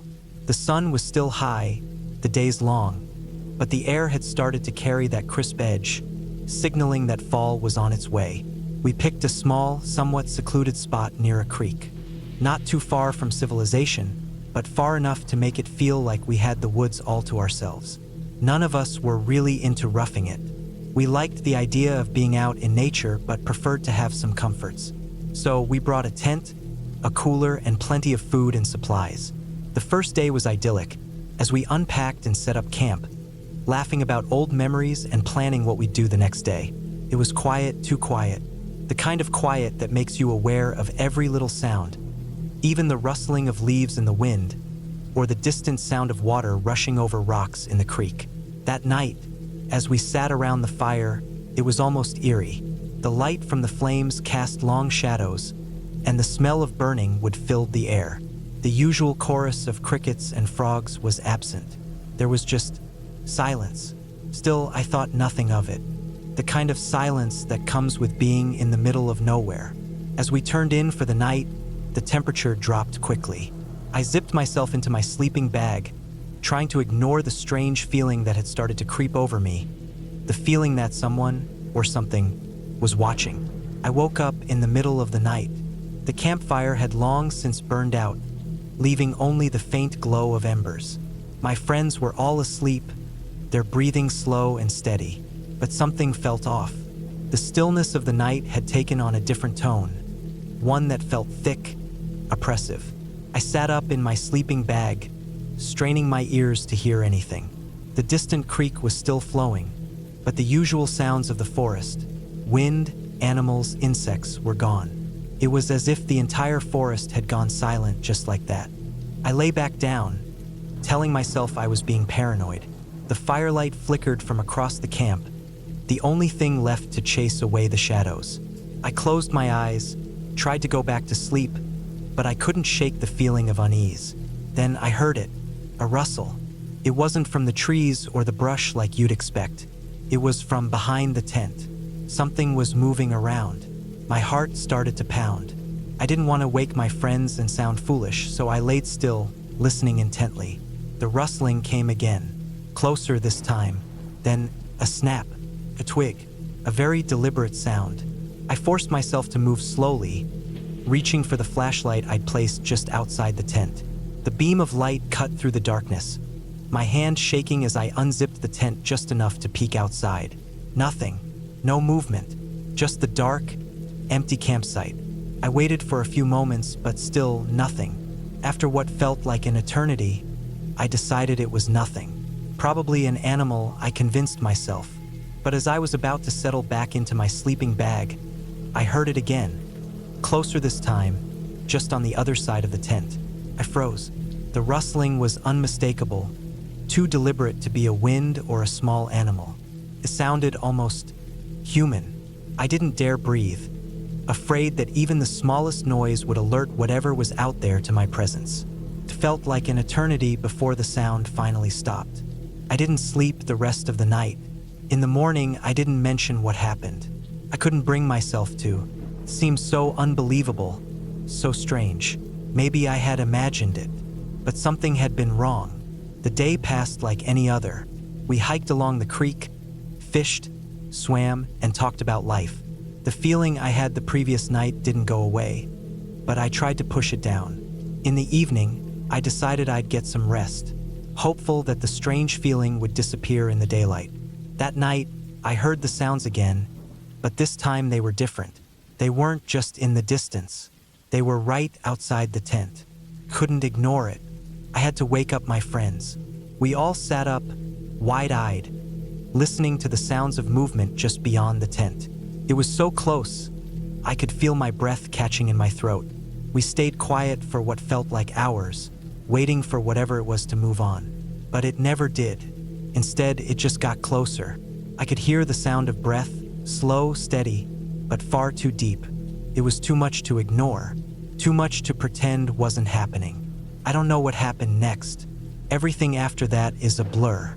All I remember is the panic, the intense, overwhelming sense of danger that settled into the pit of my stomach. Something was out there, something that was watching us. We packed up the next morning, every second feeling like it stretched on forever. As we left the campsite behind, I glanced back at the spot where we had spent the last 2 days. The air felt heavy, thick with the kind of tension that comes when you know something is wrong, but you can't put your finger on it. That was the last time I went camping in that particular spot. We never found out what was out there in the woods. We never spoke of it again after we left. But the feeling of being watched has never gone away. Even now, years later, whenever I think back to that trip, I feel that same unease crawling up my spine. The truth is, some places are just wrong. And sometimes, nature isn't as benign as we like to believe.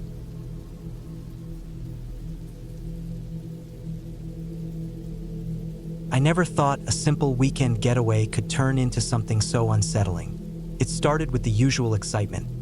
Packing up the car with camping gear, the smell of fresh air filling my lungs, and the anticipation of spending 2 nights in the woods. A chance to disconnect from everything and enjoy the quiet. My friends had been talking about this place, Willow Ridge, for months. It was supposed to be the perfect spot for a peaceful retreat. Secluded enough to be quiet, but not so remote that we'd feel unsafe. But looking back, I wish I had listened to that tiny feeling in the back of my mind, telling me to turn back before we even reached the campsite. The first sign of trouble came before we even set up camp. We arrived at the site late in the afternoon, and the sun was already beginning to dip behind the trees. The woods were thick here, the kind of forest that looked like it hadn't been touched by human hands in decades. The trees were massive, towering above us with a density that made the air feel thick and a little heavy. There were no other campers around, which felt strange, but we figured we were just lucky to have the place to ourselves. The campsite was tucked away on the edge of a small clearing near a creek that ran through the area. The water trickled softly, adding to the serenity of the surroundings. As we started unloading the car, I noticed how still everything was. There were no birds singing, no rustling leaves from small animals, just silence, thick and uncomfortable. I shook it off, telling myself I was being paranoid. We were here to relax, after all, but something about the stillness nagged at me. We got to work setting up the tents. It wasn't a big group, just 3 of us. Me, my friend Ben, and his girlfriend, Laura. Ben was always the adventurous one, the one who convinced us to take trips like this. Laura, on the other hand, was a city girl through and through, not exactly thrilled about roughing it, but willing to go along with it for the sake of the weekend. As we worked, I kept glancing at the edge of the woods. It was hard to shake the feeling that someone or something was watching us. My eyes kept scanning the shadows between the trees, looking for any movement, but there was nothing. Just the endless rows of towering trunks and underbrush. The evening passed without incident. We had dinner, hot dogs roasted over the fire, and sat around, chatting about nothing in particular. But no matter how hard I tried to enjoy the warmth of the fire, the deep, creeping unease gnawed at me. It felt like the forest was holding its breath, waiting for something to happen. Nightfall brought with it an oppressive quiet. The fire crackled and popped, but the sounds of the woods were absent. No frogs, no insects, no owls. I remember thinking it was odd, but once again, I brushed it off. I kept telling myself it was just a quiet spot in the forest, and that it was normal. We went to bed early that night, exhausted from the drive and the setup. But sleep didn't come easily for me. I lay there, wide awake in my sleeping bag, listening to the absolute silence. Even the creek had grown quieter. I tried to tell myself it was just a coincidence, that it was probably my mind playing tricks. But I couldn't shake the feeling that something wasn't right. At some point, I must have drifted off. When I woke up, the fire was out, and the campsite was bathed in a strange grayish light. The sun hadn't fully risen yet, but the sky was already beginning to brighten. I sat up, rubbing my eyes, and noticed something that made my stomach twist. The tents were unnaturally still. There was no wind, not even the faintest rustle of the trees. I stood up and stepped outside. The air was damp and cold, the kind of chill that makes your skin prickle. My breath formed small clouds in front of me as I exhaled. Ben and Laura were still asleep in their tents, their breathing slow and steady, but something about the campsite felt wrong. The fire pit was cold, the embers long extinguished, and the creek, which had been so lively the evening before, was now eerily quiet. I stepped closer to the water's edge, trying to see if something had happened to the stream. Maybe the rain from earlier in the week had caused the water to rise, but there was no sign of flooding. The creek was dry. I crouched down and touched the earth near the bank. It felt colder than it should have, like the soil was holding on to something I couldn't see. Suddenly, I heard a snap. It came from the woods behind me, sharp and deliberate, like someone stepping on a twig. I froze. My heart hammered in my chest as my mind raced through possibilities. It wasn't the wind. It hadn't been windy at all. Someone had definitely moved in the forest. I turned quickly, scanning the trees, but there was no movement. Nothing. It was as though the woods had swallowed the sound whole. I returned to the campsite and decided to wake Ben and Laura. I was starting to feel more than just uneasy. I was starting to feel genuinely scared. As I was about to zip open the door to Laura's tent, I froze. Something had shifted in the woods again. I heard it more clearly this time, a soft sound, like something heavy moving through the underbrush. My heart pounded in my chest as I looked into the trees, trying to make out any shapes or figures in the shadows. But again, nothing. It was like the forest was alive with hidden eyes, watching us, waiting for something. Ben woke up shortly after, groggily emerging from his tent. I told him what I'd heard, and he tried to brush it off. It's probably just some animal, maybe a deer or something, but I could tell he wasn't entirely convinced. His eyes darted to the trees, and I could see the hesitation in his movements. We decided to pack up and leave early. The feeling of being watched was too overwhelming to ignore any longer. But as we were tearing down the tents, we heard it again, the unmistakable sound of something heavy moving through the underbrush, closer this time, almost too close. I turned to Ben, my eyes wide with fear. "We're not alone out here," I said, my voice low and urgent. Ben looked at me, then glanced around the campsite. His face was pale, and I could see the anxiety in his eyes. "Okay," he said quietly, "let's just get out of here." We packed up the car as quickly as we could, not bothering to organize anything properly. We just needed to leave. As I threw the last bag into the trunk, I looked back at the campsite one final time, and that's when I saw it. At the edge of the woods, just beyond the clearing, a figure stood. It was tall, its outline barely visible against the dense trees. I couldn't make out any details, just the silhouette of something large and human-shaped. My breath caught in my throat, and I froze, staring at it. Then it moved, not quickly, but in a slow, deliberate way. It took a step forward, and I immediately ducked behind the car, pulling Ben and Laura down with me.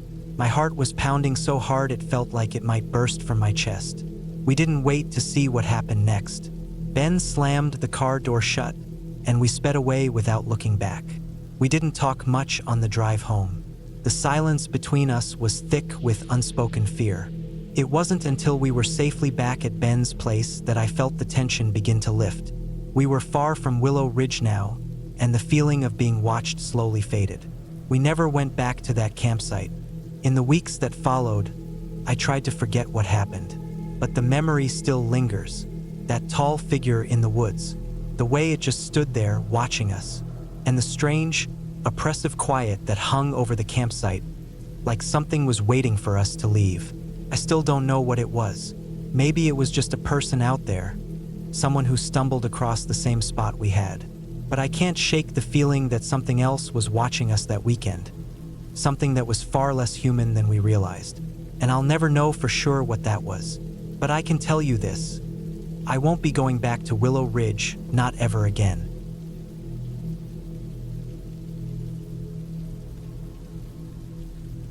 I had been planning a solo camping trip for a while. I was tired of the noise, the pressure from work, and even just being around people all the time. I didn't hate people or anything like that. I just needed a break. Something about being completely alone in nature sounded perfect. No phone, no emails, just trees, dirt, and quiet. I picked a spot that wasn't too far from home, just a few hours north into Michigan. It wasn't a marked campsite, but it was legal to camp there. I had looked it up online and checked some maps. A patch of woods surrounded a small lake. It looked peaceful and untouched. I figured it would be perfect. I packed everything carefully: tent, sleeping bag, stove, bear spray, first aid, all that. I even printed a physical map, just in case my phone lost signal. I left early one Friday morning, stopped for gas, grabbed a breakfast sandwich, and drove into the woods. By mid-morning, I had parked off a small dirt road and started hiking toward the lake. It was quiet out there, just birds and the wind. I kept stopping to take it in. No cars, no hum of machines, just air and leaves. The trail got thinner as I went. Eventually, it disappeared altogether. But I had the map, and I knew where I was headed. I used my compass and just kept moving. After maybe 2 hours of hiking, I reached the lake. It was even better than I expected. The water was smooth and dark, surrounded by trees on all sides. There was a little clearing on the north side, enough space to set up camp.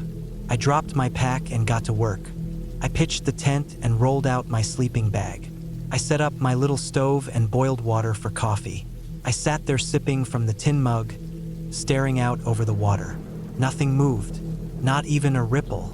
Felt like time had stopped. I can't explain it, but it was peaceful in a way I hadn't felt in years. I even left my phone off, just stuffed it in the bottom of my bag. I didn't want anything to break the feeling. That first night was uneventful. I ate a freeze-dried meal and sat by a small fire. I listened to the wind in the trees and the occasional hoot of an owl. I slept well. I actually woke up feeling rested for once. I decided to stay a second night. I hadn't planned on that, but I had brought enough food. I felt good out there, felt like mine. That day I wandered around the area. I didn't go far, just walked along the shoreline, tried fishing a little, even though I didn't catch anything. I found some deer tracks and saw a few squirrels, but that was about it. Still, it felt alive in a quiet way. I remember thinking I could do this more often. Come out once a month, maybe, just to reset. That night was when things shifted. I had finished dinner and was sitting by the fire again. It was getting dark, but I wasn't tired yet. I was watching the trees across the lake. I saw something move. It was small, not a bear or anything, but it moved through the trees in a straight line. That caught my attention. Most animals move in a scattered way. They pause, sniff, change direction. This just moved, smooth and steady. I stood up and squinted, but I couldn't make out what it was. I told myself it was probably a raccoon or a fox, maybe even a deer. I went back to the fire and tried to forget about it, but the hairs on my neck were standing up. I kept glancing back at the trees. Later that night, after I crawled into the tent and zipped up the door, I was still thinking about that movement. I told myself again it was nothing, just nature, but something felt off. I kept hearing noises, not loud ones, just soft snaps, twigs breaking, leaves rustling, not close but not far either. I lay there for a while, eyes wide open in the dark, trying to breathe quietly. Eventually, I must have dozed off. I woke up to a sound I couldn't explain. It wasn't an animal sound. It was a metallic noise, faint, like metal scraping metal. I froze. My heart started pounding. I listened hard, holding my breath. Came again, slow, not rhythmic, not like a machine, just now and then, like someone dragging something. I didn't move. I just lay there, staring at the roof of the tent. I didn't hear any footsteps, no voices, just that noise. It stopped after maybe 10 minutes. I waited longer before I sat up and unzipped the tent slowly. I peeked out. I couldn't see anything. The fire had burned down to a few glowing embers. The woods were black. I didn't sleep much after that. I kept hearing things. Not always that metallic sound. Sometimes it was just a rustle or a crack. Every time I started to drift off, something would snap me awake. By the time the sun rose, I felt like I had barely slept at all. I decided to pack up and head out. I was tired, and I didn't want to spend another night out there. As I took the tent down, I looked around the clearing. Nothing seemed out of place. No signs of animals. No weird tracks. I tried to shake off the feeling. Maybe I had just been on edge. Maybe I imagined that sound. Maybe it had just been branches rubbing together or something simple. But when I went to grab my backpack, I froze. The side pocket was open. I always zip it shut. Inside was my multi-tool. It was gone. I looked around the ground, thinking it might have fallen out, but it was nowhere. That's when I felt a deep unease settle in. Something had been there. I should have left right then, but I still had to hike out. I strapped the pack on and started walking fast. I didn't stop to rest. I just kept moving. Every now and then, I looked back, scanning the trees. Nothing, just the woods. But I couldn't shake the feeling that I was being watched. Felt like eyes were on me the whole time. That pressure, like someone was just behind me, staying out of sight. It took less time to get back to the car than it had taken to hike in. I think adrenaline helped. I threw the pack in the back seat and locked the doors. Then I sat there, hands shaking, for a while. I finally started the car and drove back to the main road. I kept checking the rearview mirror. Even when I got home, I couldn't relax. I double-checked the doors and windows. I didn't unpack that night. I just took a shower and lay in bed, staring at the ceiling. I didn't sleep well. The sounds from the woods kept replaying in my head. A few days later, I went through my pack to take inventory. I found my multi-tool in the bottom.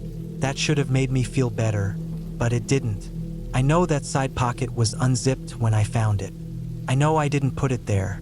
Something still didn't add up. Weeks passed. I tried to put it out of my mind. I told myself I had just gotten scared, that nothing happened. But something did happen. I can feel it. I don't camp alone anymore. Not because I think I'll get hurt, but because I don't want to feel that kind of fear again. That sense of being watched. That sound in the dark that didn't belong. It's not about ghosts or monsters. It's about people. Someone was out there. Someone watched me. Someone came close enough to unzip my bag. I don't know who they were or what they wanted, but they were real, and I never want to be that alone in the woods again.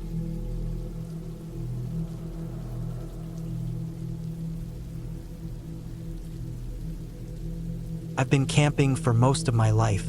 My parents took me camping every summer when I was a kid, and even as an adult, I still find myself looking forward to the quiet of the woods, the crackling of a campfire, and the calm of being surrounded by nature. But there's something different about camping alone. Something unsettling that never really bothered me when I was younger. This weekend, I decided to head out to a new spot. One that was supposed to be peaceful, tucked away in a part of the national forest I hadn't explored before. I'd been looking forward to it for weeks, hoping it would be the kind of getaway I needed to recharge. The weather forecast was perfect. Clear skies, mild temperatures, and a chance to finally get away from the hustle and bustle of daily life. I drove my truck out there with nothing but a backpack, a tent, and some camping gear. The drive was long, but it didn't feel too bad. When I arrived at the site, the forest stretched out around me, thick and quiet. The campsite itself was small, only a couple of other campers in the distance. A few tents, some campfires flickering in the late afternoon light, and the sound of birds in the trees. Seemed peaceful, almost idyllic. I'd set up my tent and gathered some firewood. As the sun dipped behind the trees and the stars started to take over the sky, I couldn't help but appreciate the stillness of it all. I hadn't been out here long before I noticed something that made me uneasy. It wasn't anything major at first, just small things. The occasional snap of a twig in the distance, a rustle in the bushes that didn't seem to be from any animal I could identify. I brushed it off as just the sounds of the forest settling in for the night, but there was a nagging feeling that I couldn't shake. It was as if I wasn't alone. I've camped in the woods plenty of times before, but this felt different, more isolated. After dinner, I sat by the fire, staring into the dancing flames. I could hear the wind rustling the leaves above me and the occasional sound of distant voices, maybe from the other campers. I thought I saw movement out of the corner of my eye, but couldn't quite make out what it was. At first, I assumed it was just an animal or my mind playing tricks on me. But the more I thought about it, the more unsettled I became. The hairs on the back of my neck stood up, and I had the sudden urge to check my surroundings, even though there was nothing obvious to be worried about. I decided to turn in early that night. I zipped myself into my tent and tried to push the feeling aside. The night was quiet, except for the occasional crack of a branch or the soft whistle of the wind. But sleep wouldn't come. No matter how tired I was, I couldn't escape the nagging sense that something or someone was out there, watching. I lay there, wide awake, listening to every sound that broke the silence. The noises from the woods seemed to grow louder, more pronounced. I tried to tell myself it was just an animal, maybe a raccoon or a fox, looking for food. But every small sound made me more aware of how alone I was in the woods, far from any sort of help.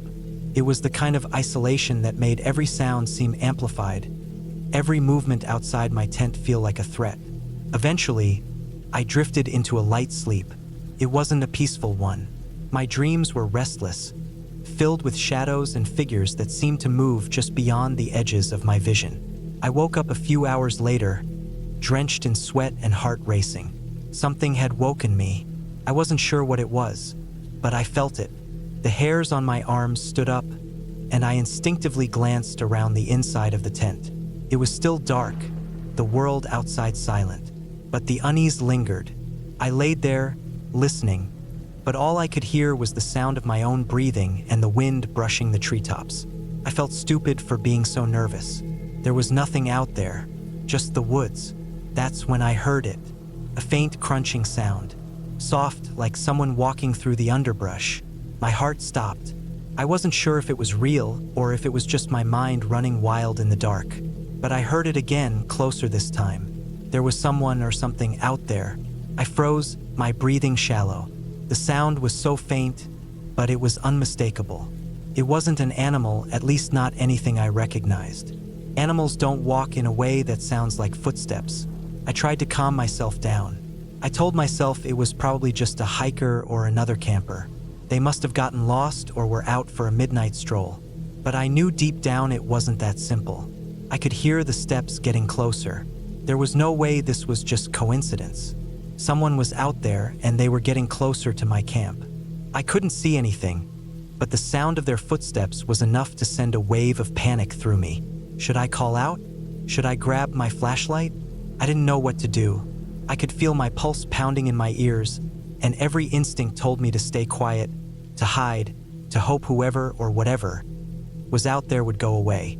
I stayed still, hoping the sound would fade, but it didn't. The steps stopped just outside my tent. I held my breath, praying it wasn't real. Maybe it was an animal, maybe the wind was just playing tricks on me. But I knew that wasn't the case. Then, without warning, I heard the zipper of my tent. It was so subtle, so quiet, but I could hear it. Someone was trying to open the tent. I nearly jumped out of my skin, heart hammering in my chest.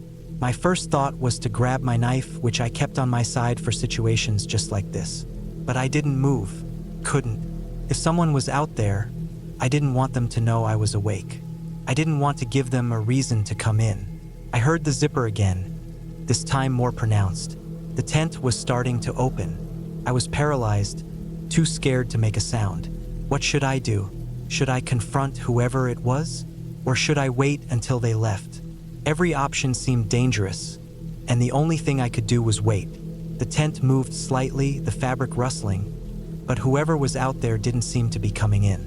They were just standing there trying to get in. It felt like hours before the sound stopped. The tent zipper was no longer moving, and the footsteps outside had disappeared. But I didn't dare make a sound. I stayed as still as possible, listening for any sign that the person or thing was still out there. Time dragged on. I didn't sleep for the rest of the night.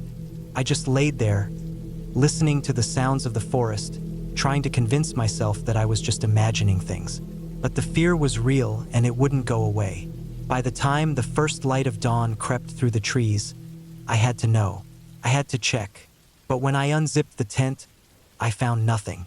There was no sign of anyone having been there. No footprints, no broken branches, no discarded items. Just the same forest I had been camping in the night before. I packed up my gear and left as quickly as I could. There was no more peace to be found in that campsite. Whatever had happened out there was beyond me, but I knew one thing for sure. I wasn't coming back to that spot again.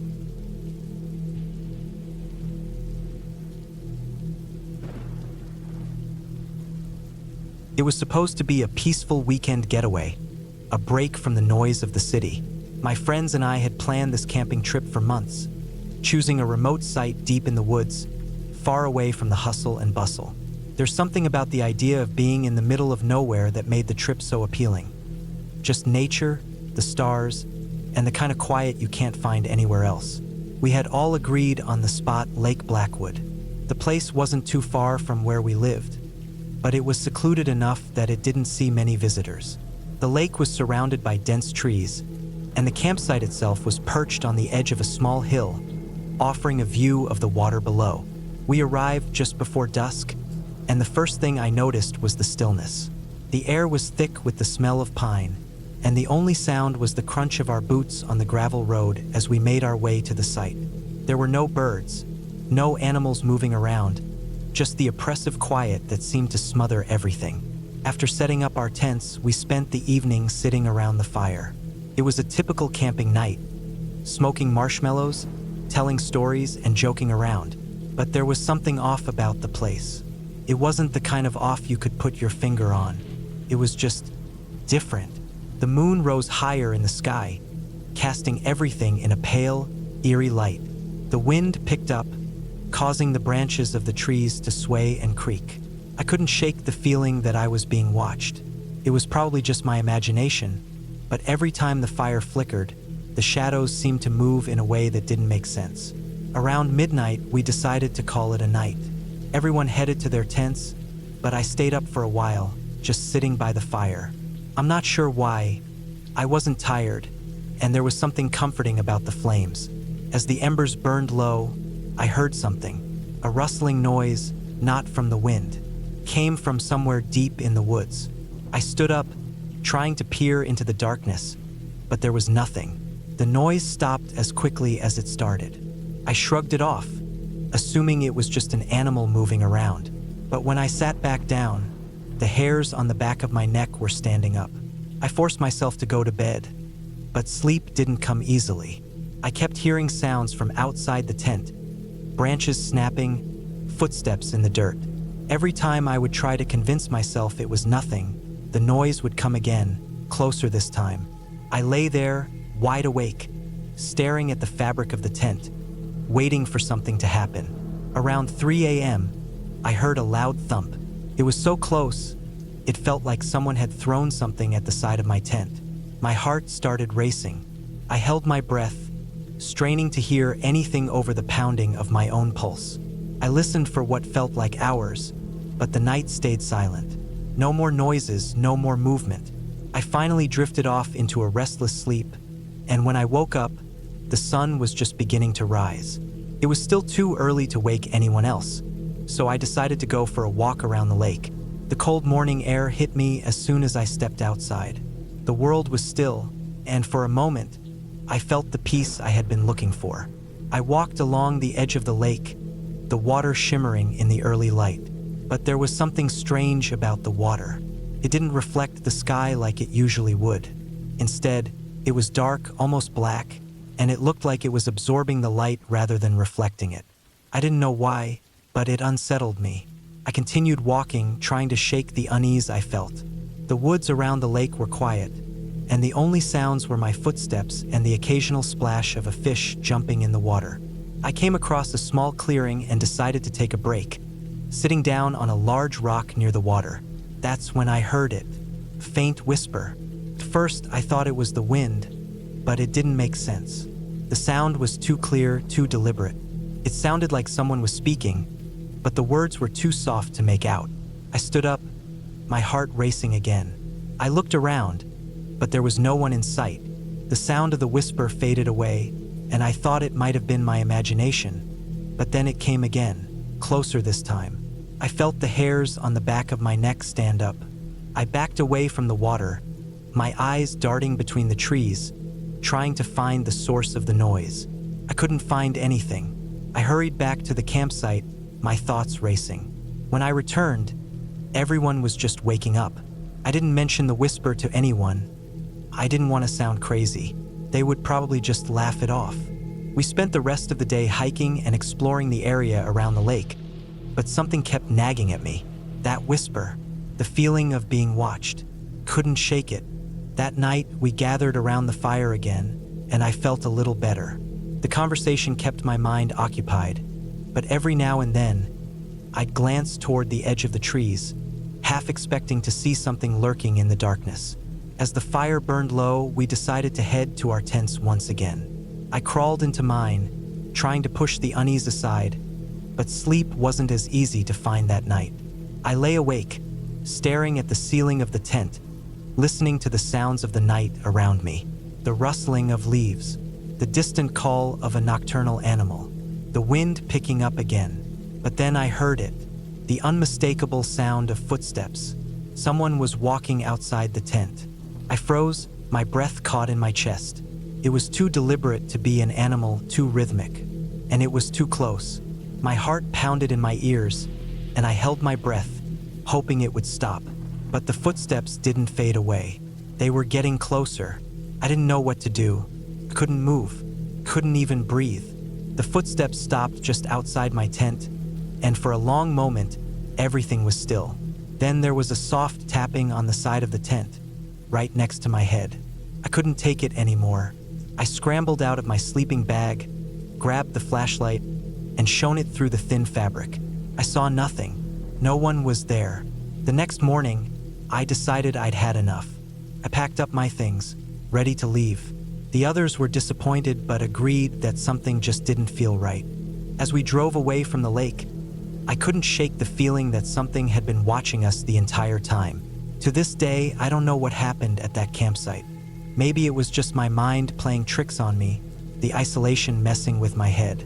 But I'll never forget the feeling of someone walking just outside my tent, the sound of those footsteps echoing in my mind, and I'll never go back to that lake.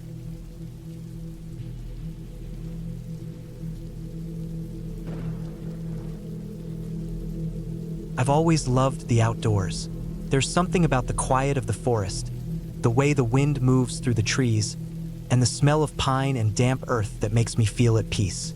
So when I had a long weekend off work, I decided to go camping alone in the remote stretches of the Appalachian Mountains. I'd done solo trips before, and I was confident in my skills.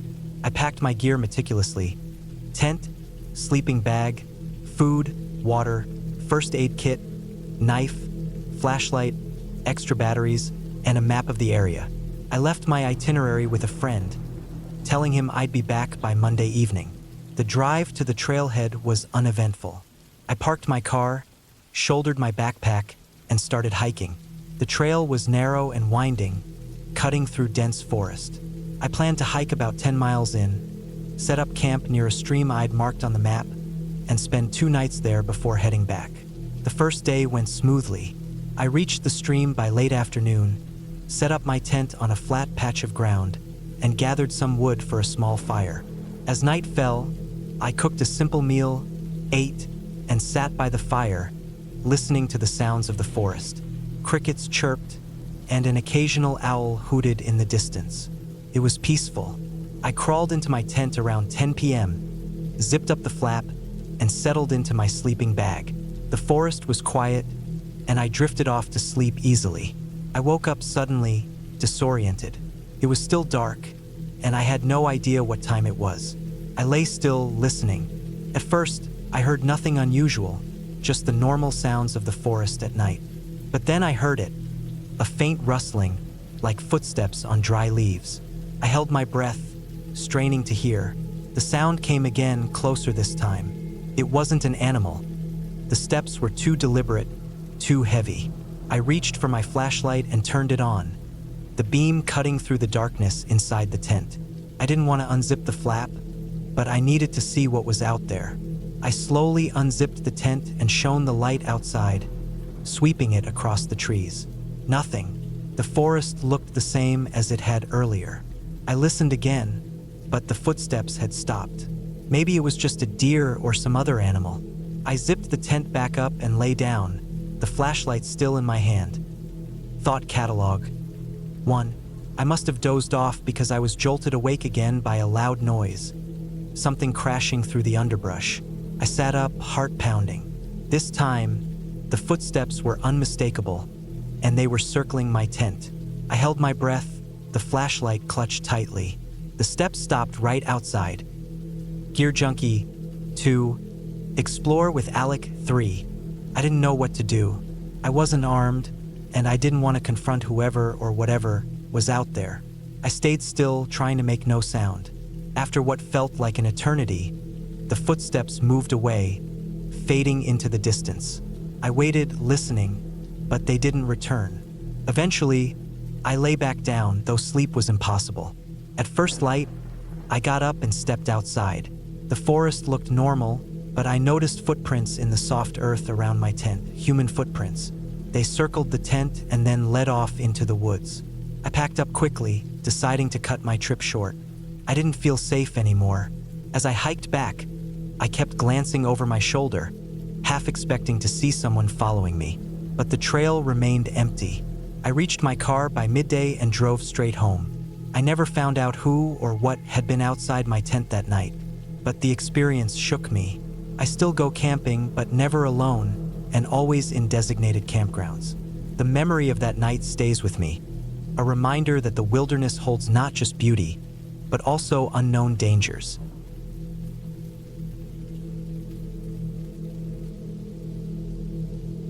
I didn't really think much of it when I decided to go camping alone that fall. I'd done it before, a few times actually. I wasn't someone who liked crowded places, and the idea of being deep in the woods, just me and the sounds of nature, always felt like a reset button for my brain. I picked a spot I hadn't been to before, something farther out in a national forest in northern Minnesota. It wasn't an official campground. It was just a quiet little clearing I had found on a map that looked like it had a nearby creek and was about a 2-mile hike off a service road.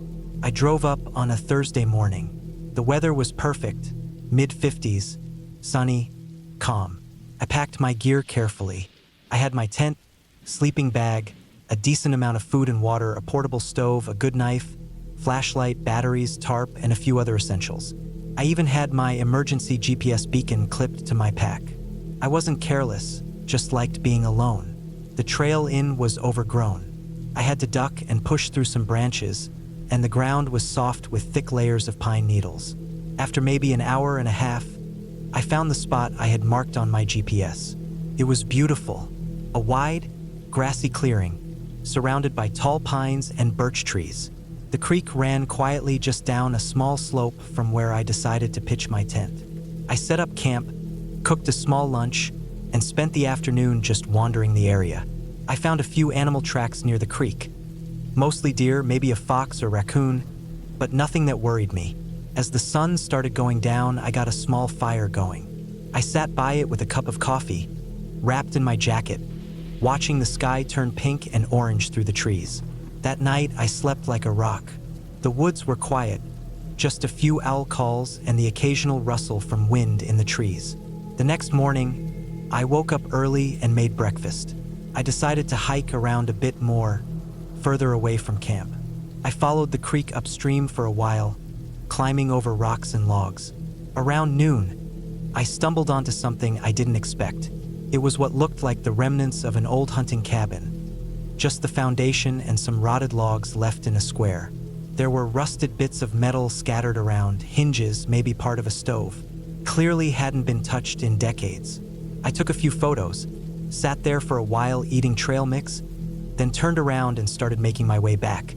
About a quarter mile from the cabin remains, I noticed something strange.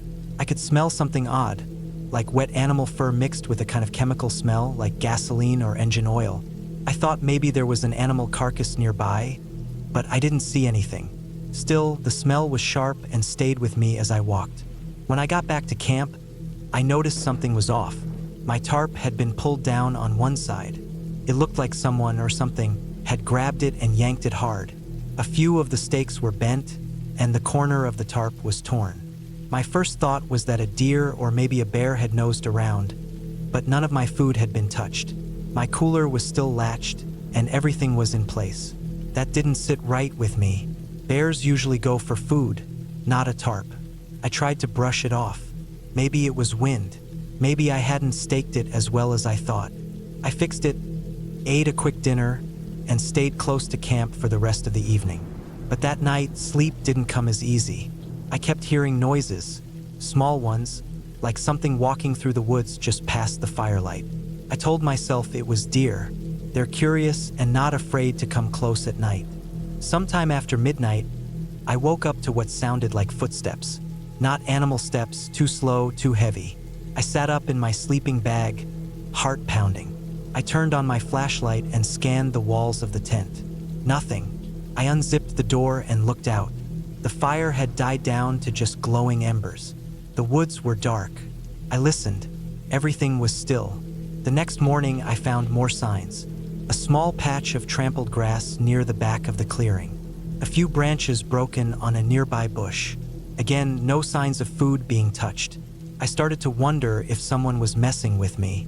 Maybe a hunter had found my camp and was trying to scare me off. I decided I'd stay one more night, but I packed up most of my gear so I could leave quickly in the morning. I spent the day double-checking the area. I walked the perimeter of the clearing, making sure there were no signs of other camps or people. I didn't find anything. Still, I couldn't shake the feeling I was being watched. The hairs on my neck kept standing up. Every little crack of a branch sounded louder than it should have. That night, I didn't light a fire. I didn't want to draw attention. I stayed in my tent with the flashlight close, listening. Around 2 in the morning, I heard it again. Footsteps, slow, heavy, crunching leaves. They stopped just outside my tent. I held my breath. I could hear my own heartbeat in my ears. Then came the sound of breathing. Just one long inhale and a short exhale. I didn't move. I didn't make a sound.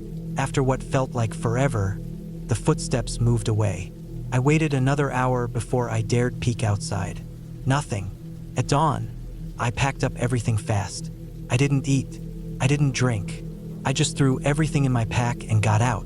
The hike back felt longer than it had coming in. I kept looking over my shoulder.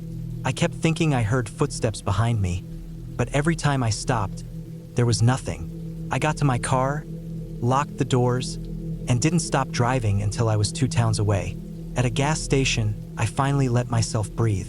I checked my gear. Nothing missing, but something wasn't right. A few days later, I was still shaken. I told myself I imagined most of it. Stress, fatigue. But then I looked at the photos I had taken.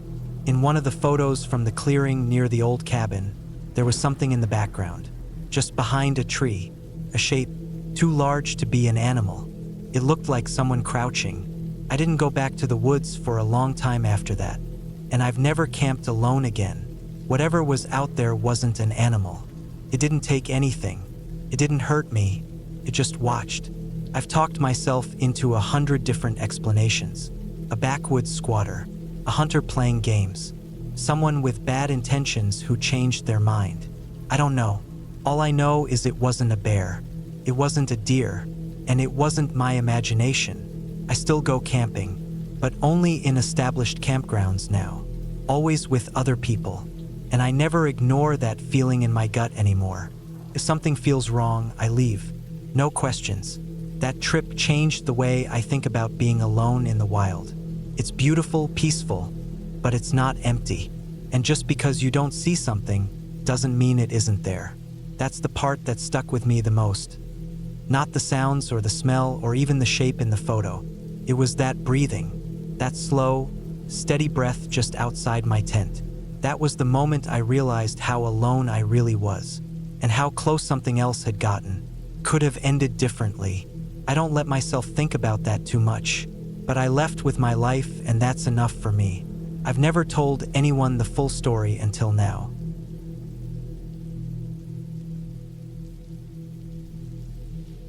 I had been planning a solo camping trip for months. Life had been too noisy, too fast. Between work, errands, and social obligations, I couldn't remember the last time I'd had real silence. I wasn't running from anything.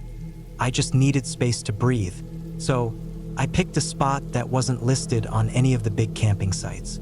It was just outside a state park boundary in northern Minnesota, near the edge of a long-forgotten trail that faded out before it ever reached the small lake hidden in the woods.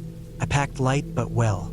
Tent, sleeping bag, water purifier, dry food, emergency beacon, knife, flashlight, tarp, fire starter, and a small hatchet. I also brought a small notebook and pencil in case I felt like writing. My cell phone would be off except for the occasional GPS check.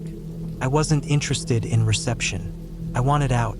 It was early October, cool but not freezing. The trees had begun to turn, and everything smelled like damp earth and brittle leaves.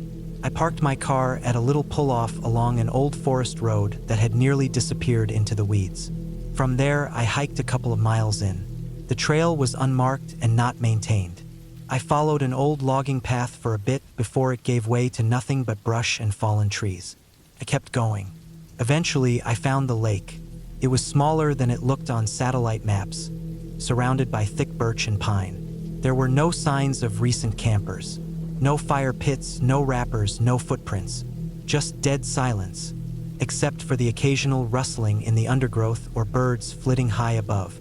It was perfect. I picked a flat spot a few yards back from the lake and set up my tent. I cleared away sticks and stones, pitched the tent tight, and laid out my sleeping bag. I set up a tarp between two trees in case it rained. I had no cell signal, just the wilderness and me. The first night was calm. I ate a cold meal from a vacuum-sealed pouch, sipped filtered lake water, and sat on a log watching the sun sink behind the trees. When the stars came out, they came all at once. No light pollution, no hum of traffic, just pure night. I slept hard, deeper than I had in weeks. The cold woke me once or twice, but I rolled over and went back under. When I woke up fully, the sun was barely up, and everything was wet with dew. I made a small fire using a bundle of sticks I'd collected and dried out the day before. I heated water and had instant coffee with another meal pack. Felt good. The second day was for hiking and exploring. I brought a day pack with food and water, my knife, and the GPS just in case. I decided to follow the lake's edge eastward. The terrain was rougher than it looked, and there were lots of downed trees and steep ridges. I moved slow. I found a dead deer in the early afternoon, about a quarter mile from camp. It was fresh, too fresh. Its body was intact, but its eyes were gone, and its mouth was open like it had died mid-scream. There was no smell yet, no flies, no wounds, just dead. I felt a jolt in my gut. I wasn't a hunter, but I knew enough to understand how weird that was. No tracks around it either, at least none I could see. I backed away and returned to camp. That night, I didn't sleep as well. I kept hearing noises, branches snapping, soft thuds, occasional rustles. I told myself it was normal. Animals moved at night, but it felt wrong, like something was watching. I stayed in the tent longer the next morning, hesitant to unzip it. But when I did, everything looked the same, normal. Still, I skipped my planned hike. Instead, I stayed around the camp, collecting wood and checking my gear. I inspected the ground around my tent and saw something I hadn't noticed before. A small pile of stones about the size of my fist, stacked in a neat little tower. Not one I made. It was close to the edge of camp, near a stump. I stared at it for a long time. Could have been coincidence. Could have been there before, but it felt too intentional. I knocked it over. That night was worse. I barely slept. Every time I closed my eyes, I heard things. More movement. A low grunt once, or maybe it was just wind. I kept gripping my knife under the sleeping bag. The flashlight stayed in my other hand. I didn't light a fire. I didn't want to give away my exact location. By morning, I was on edge. My mouth was dry, and I hadn't eaten. I didn't want to. My pack was by the tent flap, right where I left it, but when I opened it, my food bag was gone. I knew it had been in there the night before. I looked around the camp. No wrappers, no torn packaging. Just gone. Something had opened my bag and taken only the food. My emergency beacon was still there, untouched. The knife, the flashlight, even the fire starter kit. All still there. But the food was gone. I decided I'd leave the next day. I didn't want to panic. I told myself I could last one more night. I still had 2 ration packs I'd stashed separately near the lake in a waterproof container, just in case. I retrieved them, ate one, and tried to calm down. But I didn't wander far from camp. I kept scanning the trees. Every sound made me flinch. That night, I heard footsteps, not an animal crashing through brush. These were slow, deliberate. Step, pause, step. They circled the tent. Then they stopped. I didn't move. My knife was in my hand again, blade out. I wanted to breathe but held my breath. The steps resumed after a long silence, fading into the woods. I didn't sleep. The first light, I packed fast. I stuffed everything into my pack, didn't care if it fit neatly. I doused the fire pit even though I hadn't used it. I kept my knife in hand and my flashlight out. The hike back was harder than I remembered. My legs were stiff and I kept turning around. Then I saw the second pile of stones. This one was on the trail I had come in on, maybe a half-mile from the lake. It hadn't been there before.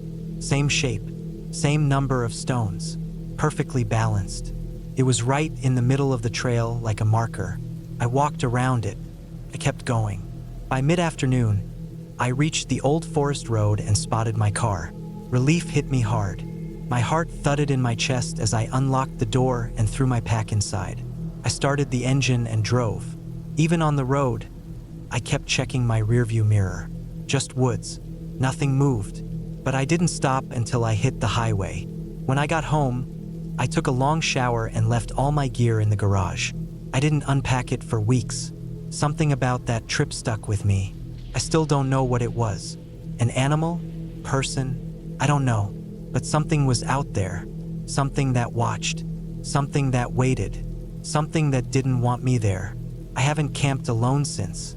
I still hike, but only with friends and never too far off trail. I've learned that the woods are quiet for a reason. And sometimes, when they're not, it's better not to find out why. That pile of stones, perfectly stacked, carefully placed, wasn't there when I went in. And it wasn't the wind that moved around my tent. I don't know who or what it was, but I know I made the right choice leaving when I did. Because whatever it was, it wanted me gone. And I listened.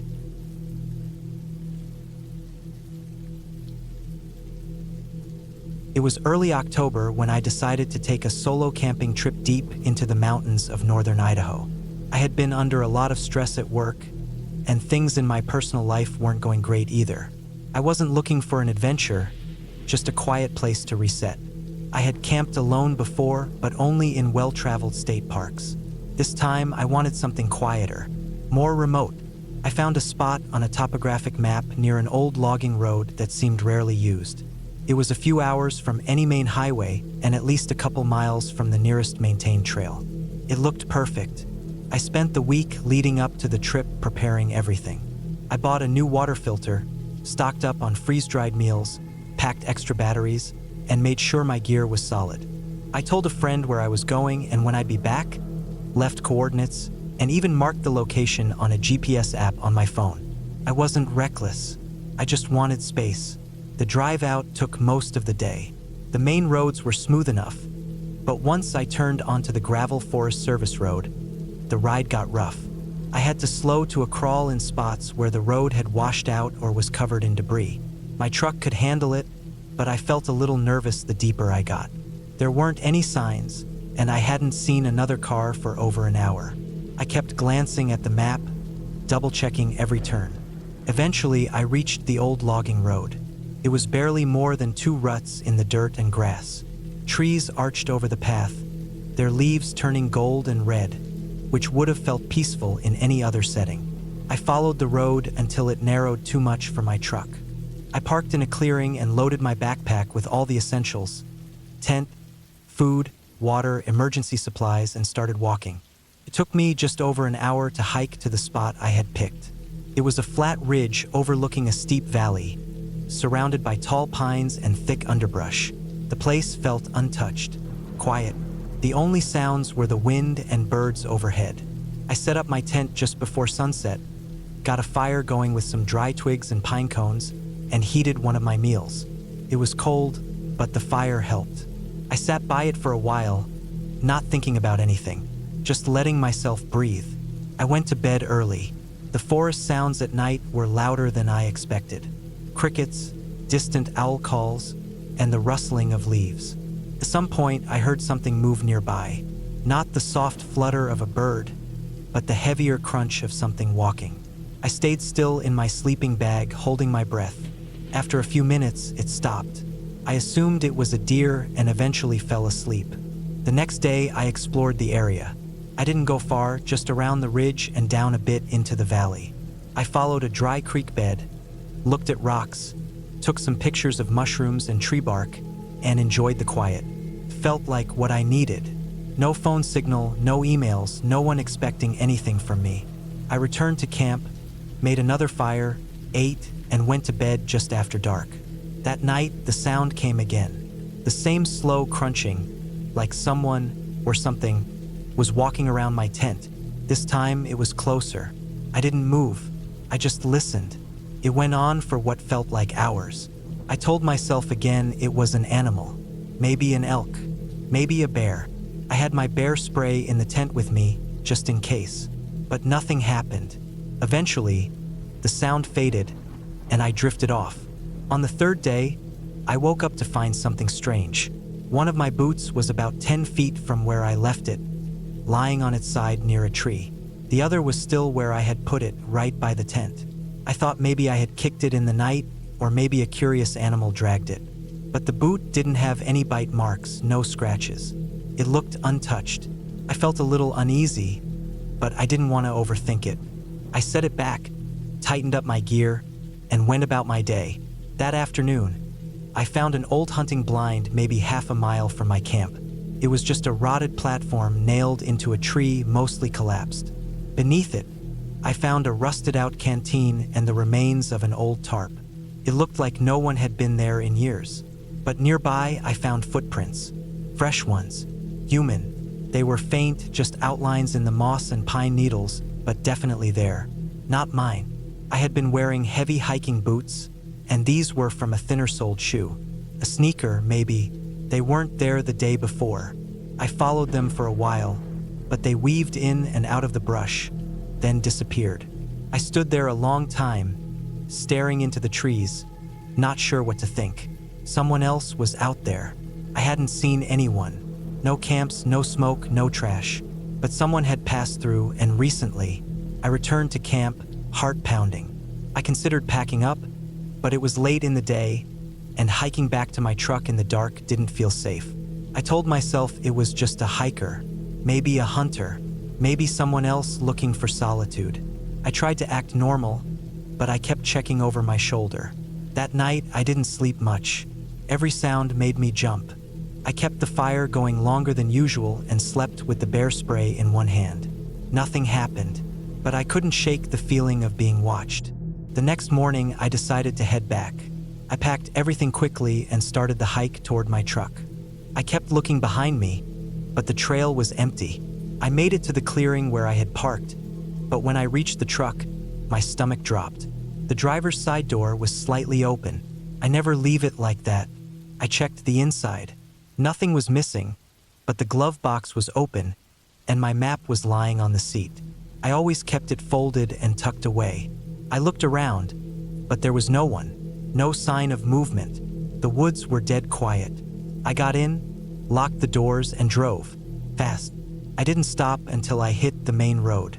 I didn't even turn on the radio. I just wanted to get out of there. When I got home, I didn't tell anyone the full story. I said I needed the trip, that it was peaceful. But I never went back to that spot. A few months later, I read a small local news story about a missing hiker in the same general area. No body was ever found, just an abandoned camp and some scattered clothes. I still camp sometimes, but never alone. Not anymore. That trip changed something in me. It reminded me how easy it is to vanish in the woods, how people can come and go without a trace, and how sometimes you're not as alone out there as you think. The worst part? Whoever was out there didn't want to be found, and maybe they still don't.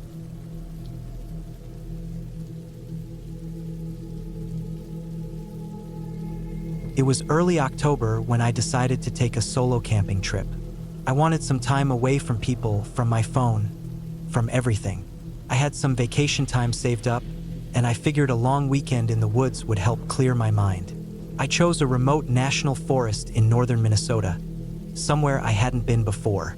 It was a bit of a drive, almost 9 hours from where I lived, but the photos I saw online showed beautiful lakes, dense pine forests, and almost no other campers. That's what I wanted: silence. I packed up my truck with what I thought was everything I'd need. My old Army-style canvas tent, a cold-weather sleeping bag, a portable propane stove, canned food, water containers, my hunting knife, flashlight, extra batteries, a hatchet, first aid kit, warm clothes, a map of the area, and a compass. I even brought a small shovel and some rope just in case.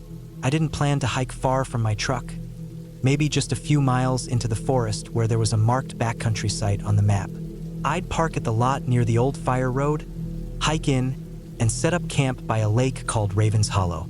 When I got to the parking lot, there were no other cars. The place looked almost abandoned. The sky was gray, and a cold wind blew through the trees. I zipped up my jacket, hoisted my backpack, and started walking down the narrow dirt trail.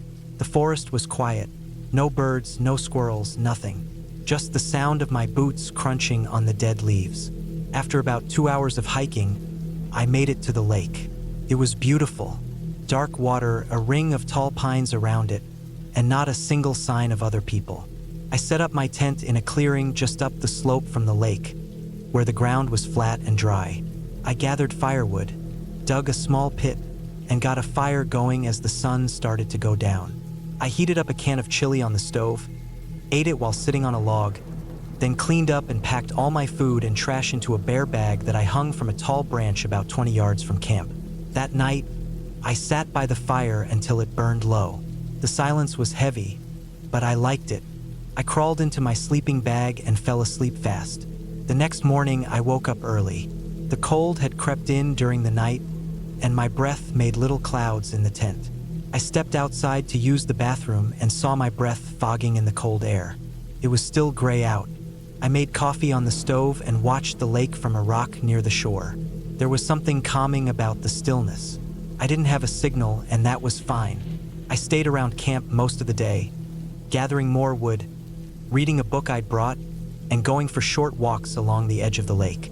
I didn't see or hear anyone, but that night something felt off. I couldn't explain it, but I had this weird feeling in my chest like something was wrong. I kept hearing little snapping sounds out in the trees. Not close, but not far either. At first I told myself it was just deer or squirrels, but the sounds didn't move like animals. They'd happen, then stop, then again, like something was stopping every time I noticed. I barely slept. The next morning, I found boot prints in the dirt about 30 feet from my tent. They weren't mine. I could tell. These were newer and went off into the woods. I followed them for a while but lost them after about 15 minutes. They weren't deep enough to track easily. I spent the rest of the day jumpy, checking over my shoulder, listening hard. Still no one. I didn't have cell signal, so I couldn't call anyone, and I was too far in to hike out and back before dark. That night, I barely slept. I kept the fire going longer than usual and left my flashlight and knife next to my sleeping bag. Around 2 or 3 in the morning, I heard a twig snap just outside the tent. I didn't move. I just laid there, holding my breath. Then I heard it again, closer this time. My heart was pounding so loud I thought whoever it was could hear it. I grabbed the flashlight and clicked it on through the tent wall, shining it around. Nothing. But when I stepped out with the light and knife, I saw fresh boot prints again, right by the fire ring. Someone had been standing there. I didn't sleep the rest of the night. I sat outside, wrapped in my coat, knife in hand. I waited until the sky started to lighten, then packed up camp fast. I didn't bother eating. I just stuffed everything into my pack and started hiking out. I kept stopping to listen. I didn't hear anything for the first hour, but then I heard something, like footsteps behind me. I stopped. The sound stopped. I waited. Nothing. I walked faster. Another hour passed. I was only about a mile from the parking lot when I saw something ahead, off the trail. It was a small pile of stones like a cairn, but it wasn't there when I came in. It looked fresh. I walked past it fast, but I started hearing that same sound again. Twigs snapping, leaves crunching behind me. I didn't look back. I just moved. When I got to the lot, my truck was there, but the driver's side window had been smashed. Nothing was stolen, just the window broken and the glove box dumped out. I didn't see anyone around. I got in, started the truck, and drove.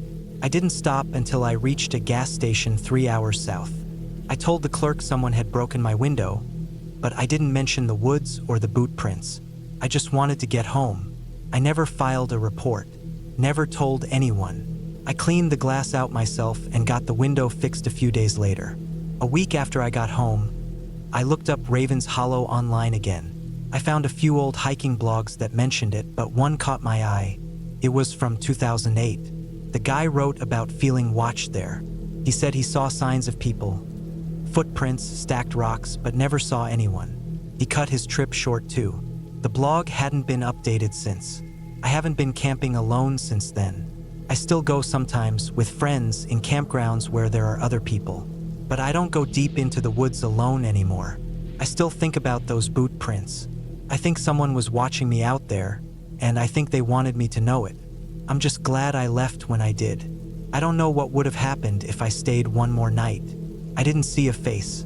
I didn't hear a voice, but I know I wasn't alone, and that's enough. I still have the knife I carried that night. I keep it in the drawer by my bed. Sometimes I wake up in the dark and feel that same cold fear in my chest. But I always remind myself I got out. I left before anything worse happened. That trip taught me that the scariest things in the woods aren't wild animals or ghost stories. It's people. And sometimes they don't need a reason. They just need to know you're alone.